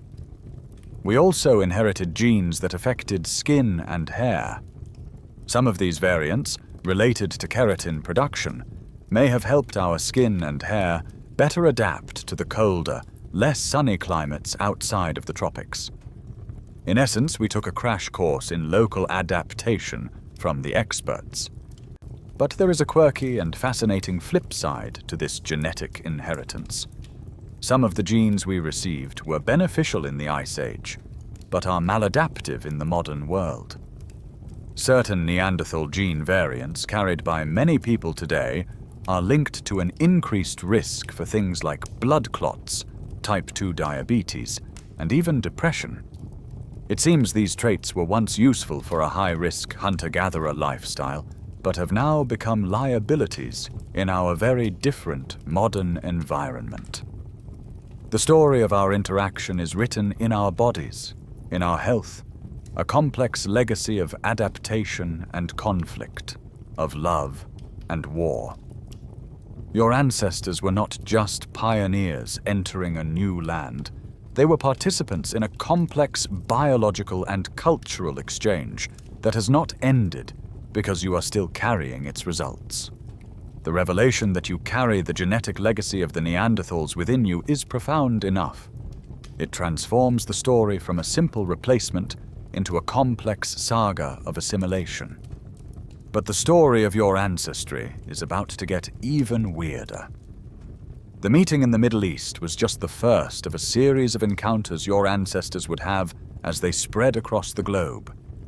For the next chapter, you must leave the Neanderthal heartland of Europe and Western Asia behind and travel east, following the migratory path of those ancient humans who chose not to turn west. You are heading into the vast, unknown territory of Central Asia, towards the Altai Mountains of southern Siberia. Here, nestled in a valley, is a cave. It's called Denisovan Cave. It's a place that was used on and off for over 100,000 years by different groups of humans. Neanderthals lived here. Modern humans lived here. And, as we are about to find out, someone else lived here too. In 2008, Russian archaeologists were excavating the cave floor. In a layer dated to between 50,000 and 75,000 years ago, they found a tiny, almost insignificant piece of bone. It was the tip of a pinky finger from a young girl, probably between 5 and 7 years old. Visually, it was nothing special. It was too small and fragmentary to tell what kind of human it belonged to. It could have been a Neanderthal. It could have been an early modern human. It was just another small find, destined for a plastic bag and a museum drawer. But the cave's cold, stable climate meant it was a perfect candidate for genetic analysis. The tiny bone fragment was sent to the same lab in Leipzig that was working on the Neanderthal genome. They drilled out a tiny pinch of bone dust and went to work, hoping to sequence the mitochondrial DNA. The result was a thunderbolt. The scientific evidence was absolutely shocking.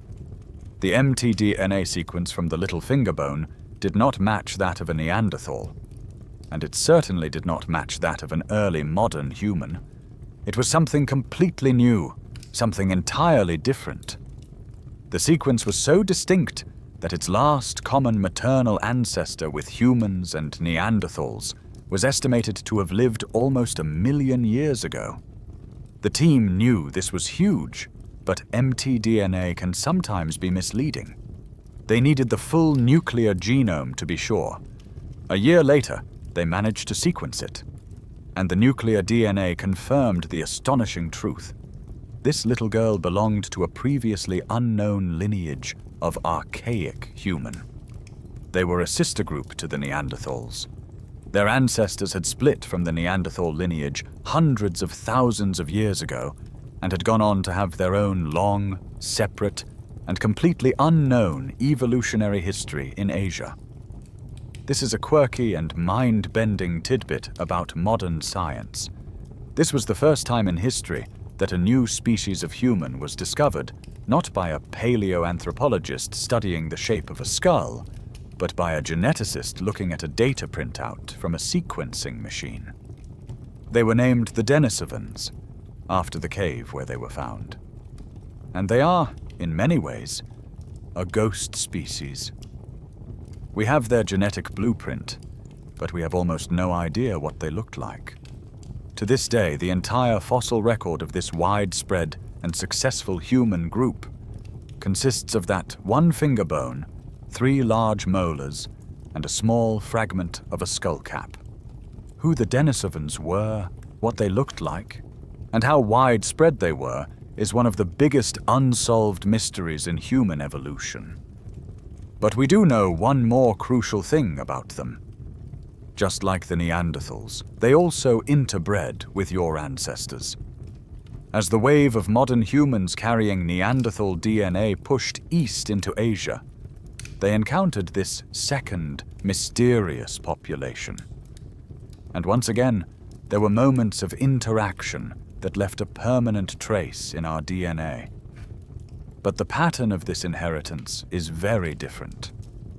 If you look at the DNA of people in mainland East Asia or Europe, you find almost no Denisovan DNA. But if you look at the genomes of modern indigenous populations in Melanesia, Papua New Guinea, and Australia, you find a significant amount. Up to 5% of their DNA is Denisovan in origin. This suggests that the primary location of this interbreeding was somewhere in Southeast Asia, and the hybrid children of these encounters became the ancestors of the people who would later colonize these islands and the continent of Australia. And just like with the Neanderthals, this Denisovan inheritance wasn't just a souvenir of an ancient encounter. It was a gift of survival. The most famous example comes from the Tibetan Plateau. Scientists were long puzzled by how Tibetans could live and thrive in the thin, low-oxygen air above 13,000 feet. The answer, it turns out, is a gene called EPAS1, which helps regulate the body's production of red blood cells in low-oxygen conditions. And that specific high-altitude variant of the EPAS1 gene is not from our sapiens ancestors. It's a perfect match for the version found in the genome of the Denisovan girl from the Siberian cave.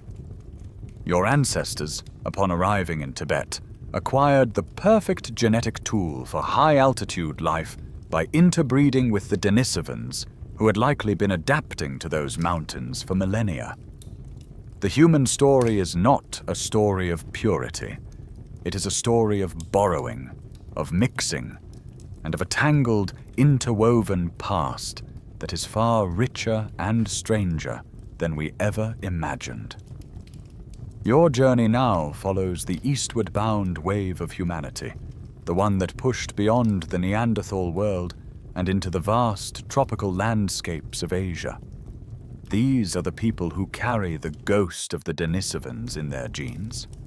For a long time, this part of the human story was a bit of a blank slate, but new discoveries and a better understanding of the planet's past have revealed a lost world that is every bit as strange and compelling as Ice Age Europe.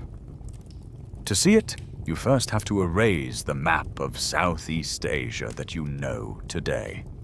You have to rewind the climate engine locking up the world's water into the great northern ice sheets. And as you do, the sea level begins to drop. Remember that 400-foot plunge we talked about? Here, in the shallow waters between the Asian mainland and Australia, the effect is dramatic. The seafloor emerges.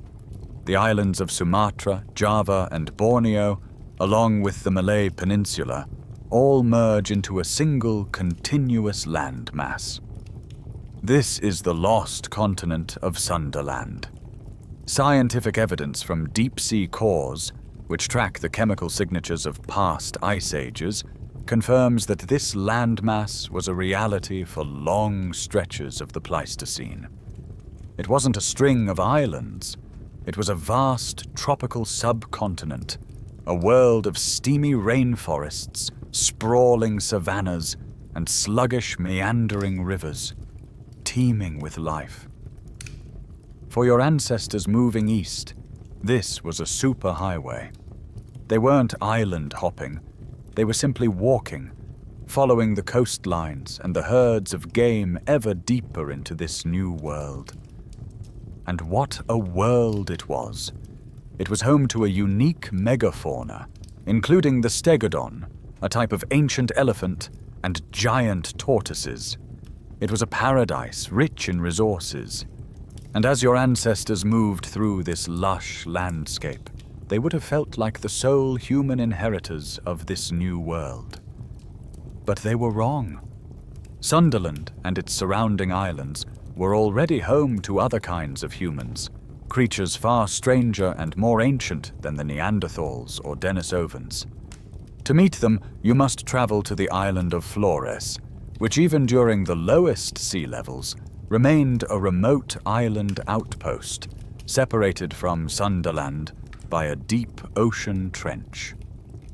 In 2003, in a limestone cave called Liangbua, a team of archaeologists made a discovery that was so bizarre, so unexpected, that it sounded like something out of a fantasy novel. They found the skeleton of an adult female human who stood just over 3 feet tall. She had a tiny brain, no larger than that of a chimpanzee, yet she was found with stone tools. And she wasn't ancient in the way we've been talking about. She lived just 50,000 years ago. She was a contemporary of the Neanderthals in Europe and the modern humans who were, by this time, sweeping across Asia. They named this new species Homo floresiensis, but she is better known to the world as the Hobbit. The quirky and telling tidbit about this discovery is how much resistance it initially faced. The idea of a tiny, small-brained human species surviving until so recently was so outlandish that some prominent scientists insisted it couldn't be a new species at all. They argued it must have been a modern human with a pathological condition like microcephaly. But the discovery of more remains confirmed the truth. This was a real, distinct, and long-surviving lineage of human. They were likely the descendants of a very early population of Homo erectus that had somehow crossed the water to Flores hundreds of thousands of years ago. Isolated on the island, they underwent a process called insular dwarfism, the same evolutionary process that makes elephants on islands shrink down to the size of a cow. They were a lost branch of humanity, surviving in isolation for nearly 1 million years, and then your ancestors arrived. As modern humans spread through the region, they eventually developed the seafaring technology to cross that deep water trench and reach Flores. What happened when our ancestors met these tiny, ancient humans is a complete mystery, and one of the most tantalizing questions in the field. Did they even recognize them as human? Did they trade with them? Did they fight them? Did we interbreed? So far, no Hobbit day has been recovered from the fossils, so we have no idea. All we know is that around 50,000 years ago, not long after modern humans likely arrived on the island, the hobbits vanished. And they weren't alone. In 2007, on the island of Luzon in the Philippines, another team found a collection of bones that revealed yet another distinct, small-bodied human species, now called Homo luzonensis. They had a strange mosaic of primitive and modern features, and also lived until at least 50,000 years ago. The picture that emerges is one of a stunningly diverse human world. As your ancestors made their way across the Sunda superhighway, they were entering an archipelago that was home to a whole family of lost human relatives. The story of our expansion into Asia was not the story of entering an empty land. It was another story of encounter, another meeting of different humanities. And in this case, the other humans were not our close cousins, but relics from a much, much deeper past. Your ancestors have now walked to the very edge of the world as it existed then. You are standing with them on the southeastern coast of the great Sunda continent, looking out at the sea. Somewhere beyond the horizon, invisible, lies another landmass, the combined Ice Age continent of Australia and New Guinea, which paleontologists call Sahul. For the animals of Sunda, this was the end of the line. The stretch of water in front of you, a series of deep oceanic trenches and powerful currents known today as the Wallace Line, was an impassable biological barrier. But for your ancestors, it was not an end. It was a challenge. And their solution to this challenge would be, up to this point, the single greatest achievement in the entire human story.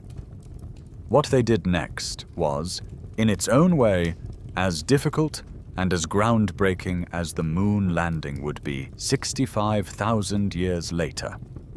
They decided to cross the water. You have to understand the magnitude of this feat. Even with sea levels at their lowest, the journey from Sunda to Sahul was not a short paddle. It involved a series of open ocean voyages, with the longest single crossing being at least 90 to 100 kilometers, or about 60 miles. This wasn't a case of just seeing land on the other side and deciding to swim for it.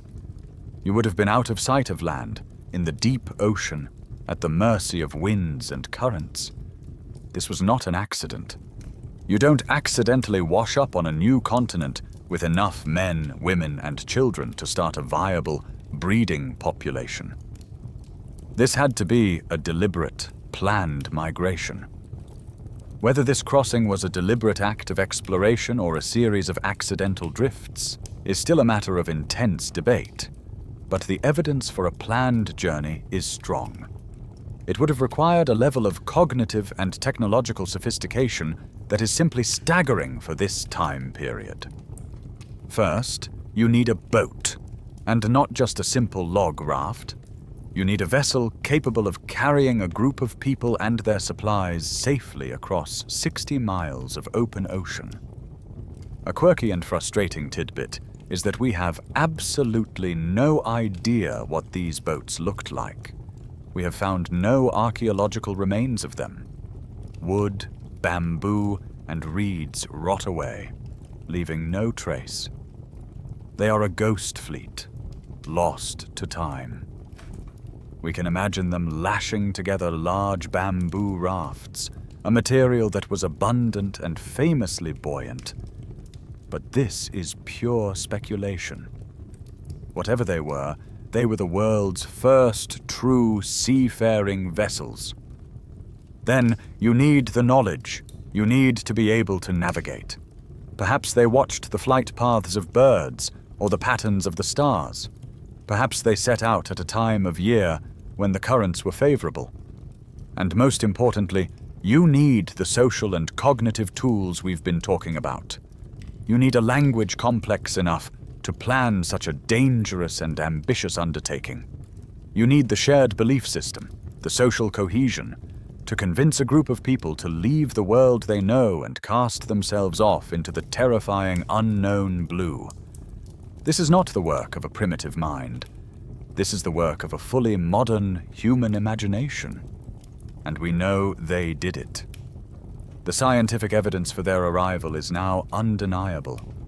At a rock shelter in northern Australia called Madjedbebe, archaeologists have found a treasure trove of stone tools, ochre, crayons for making art, and other signs of human life. Using a technique called optically stimulated luminescence, which can tell you the last time a grain of sand was exposed to sunlight, they have dated the lowest layers of this site. The date they got was 65,000 years ago. This is the oldest, firmest date for human presence in Australia. It means that your ancestors, these first mariners, made their incredible journey at least 20,000 years before modern humans would even set foot in Western Europe. You can picture their arrival. After days at sea, they finally land on the shores of this strange new continent. And it is a truly alien world.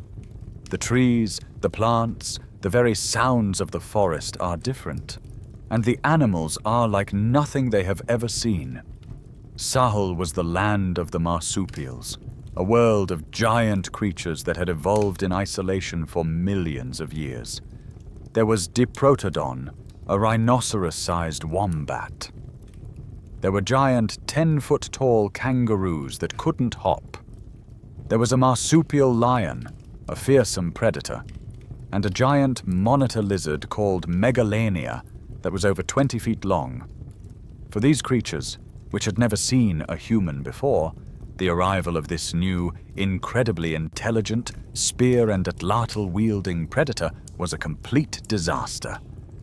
Within a few thousand years of human arrival, most of Australia's unique megafauna would be extinct, a pattern that would repeat itself again and again as your ancestors spread across the globe. It is a tragic postscript to what was an incredible achievement, a testament to both the brilliance and the devastating effectiveness of the modern human toolkit. While one branch of your family tree was mastering the sea and settling the tropical continent of Sahul, another was undertaking a journey that was, in its own way, just as extreme and just as remarkable. You must now leave the warm, humid air of the south behind and travel to the opposite end of the world, to the final frontier of the old world. You are following the last great wave of the migration, the one that pushed relentlessly north into the frozen heart of Ice Age Siberia. This was not a journey for the faint of heart. This was an expedition into a world of unimaginable cold, a place that makes a modern winter in Alaska look like a pleasant spring day. You are standing now in the middle of the Mammoth Steppe. This was a vast, lost ecosystem, a cold, dry grassland that stretched from modern-day France all the way across Asia to the Yukon in Canada. There were no forests here. It was too cold and dry. There was only an endless expanse of hardy grasses, sedges, and herbs. A landscape swept by ferocious, bone-chilling winds. But it was not a wasteland. This was one of the most productive ecosystems on the planet, capable of supporting immense herds of giant animals. You see them now, herds of shaggy, colossal woolly mammoths, their tusks curving in great spirals, woolly rhinoceroses grazing on the tough grasses, vast herds of bison, horses, and reindeer that numbered in the hundreds of thousands. And hunting them were cave lions, giant bears, and a new, shockingly effective predator, you. To survive here, your tropical adapted African body was completely useless. Success in this environment depended entirely on culture and technology. It required a toolkit of innovations so sophisticated that it represents another quantum leap in human ingenuity. First, and most importantly, you needed clothes. Not just a loose-fitting animal hide draped over your shoulders, but complex, multi-layered, tailored garments. You needed parkas with hoods, trousers, boots, and mittens. The scientific evidence for this revolution in clothing is a tiny, delicate, and profoundly important invention: the eyed bone needle. These start appearing in the archaeological record around 40,000 years ago. With a needle, you can do something you could never do before. You can stitch pieces of hide together to create fitted, insulated clothing that traps air and keeps you warm. You can create an artificial, personal tropics to carry with you through the frozen world. Without the needle, the settlement of the Arctic would have been impossible. Next, you needed shelter. In a treeless landscape, you couldn't build log cabins. So, you used the most abundant resource the mammoth steppe offered: the bones of the giants you hunted. At sites like Mezhyrich in modern Ukraine, archaeologists have found the remains of incredible Ice Age dwellings, huts constructed from the skulls, jaws, and leg bones of woolly mammoths, all intricately fitted together to form a sturdy, dome-shaped structure which would have been covered in animal hides. These were not just crude shelters. They were sophisticated architectural achievements, capable of withstanding the howling Arctic winds and providing a warm, safe home for a family. And finally, you had to be a master hunter. Taking down a 4-ton mammoth with a handheld spear is a suicidal proposition. Success required the full suite of advanced projectile weapons, the spear thrower and the bow and arrow, along with an intimate knowledge of your prey's behavior and the ability to coordinate a large group of hunters with military precision. And here, in this intensely challenging environment, your ancestors may have had a secret biological weapon. Whether their success in this environment was driven purely by cultural innovation or aided by a crucial genetic inheritance is a fascinating area of ongoing research. But it's hard not to think of the legacy of their encounters with other humans. Those Neanderthal and Denisovan genes, adapted for hundreds of thousands of years to life in the cold, would have been an invaluable asset in this frigid new world. Just how successful they were is demonstrated by a quirky and astonishing find at a site called the Yana Rhinoceros Horn Site in the far north of Siberia. Dated to 30,000 years ago, it shows that your ancestors were living well above the Arctic Circle, enduring the polar night far earlier than was ever thought possible. And they weren't just grimly surviving. Among the animal bones and stone tools, the excavators found exquisitely carved ivory pendants, beads, and even a decorated diadem. Even here, in the harshest, most demanding environment on the planet, they were making art. They were creating beauty. They were affirming their identity. By 30,000 years ago, these Arctic pioneers had pushed all the way to the northeastern edge of Asia. You are standing with them now, on the shores of the frozen Arctic Ocean, and before you lies the final bridge, Beringia, the great land connection to the Americas. They are poised on the edge of the last unpeopled continents, about to become the first truly global human species. Let's pause here, at this moment 30,000 years ago, and take a final look around the planet you have just conquered. From a satellite's view, the achievement is breathtaking. Your ancestors, who just 40,000 years prior were a small, struggling population in Africa, have now spread to every corner of the old world. Their campfires flicker in the frozen darkness of the Siberian Arctic, on the wind-swept plains of Europe, in the dense rainforests of Sunda, and across the vast, arid landscapes of Australia. They have mastered every environment the planet could throw at them. They have become the first truly global species. But as you zoom in closer, you begin to notice something else. Something unprecedented and strange. For the first time in millions of years, since the very dawn of our genus, they are utterly and completely alone.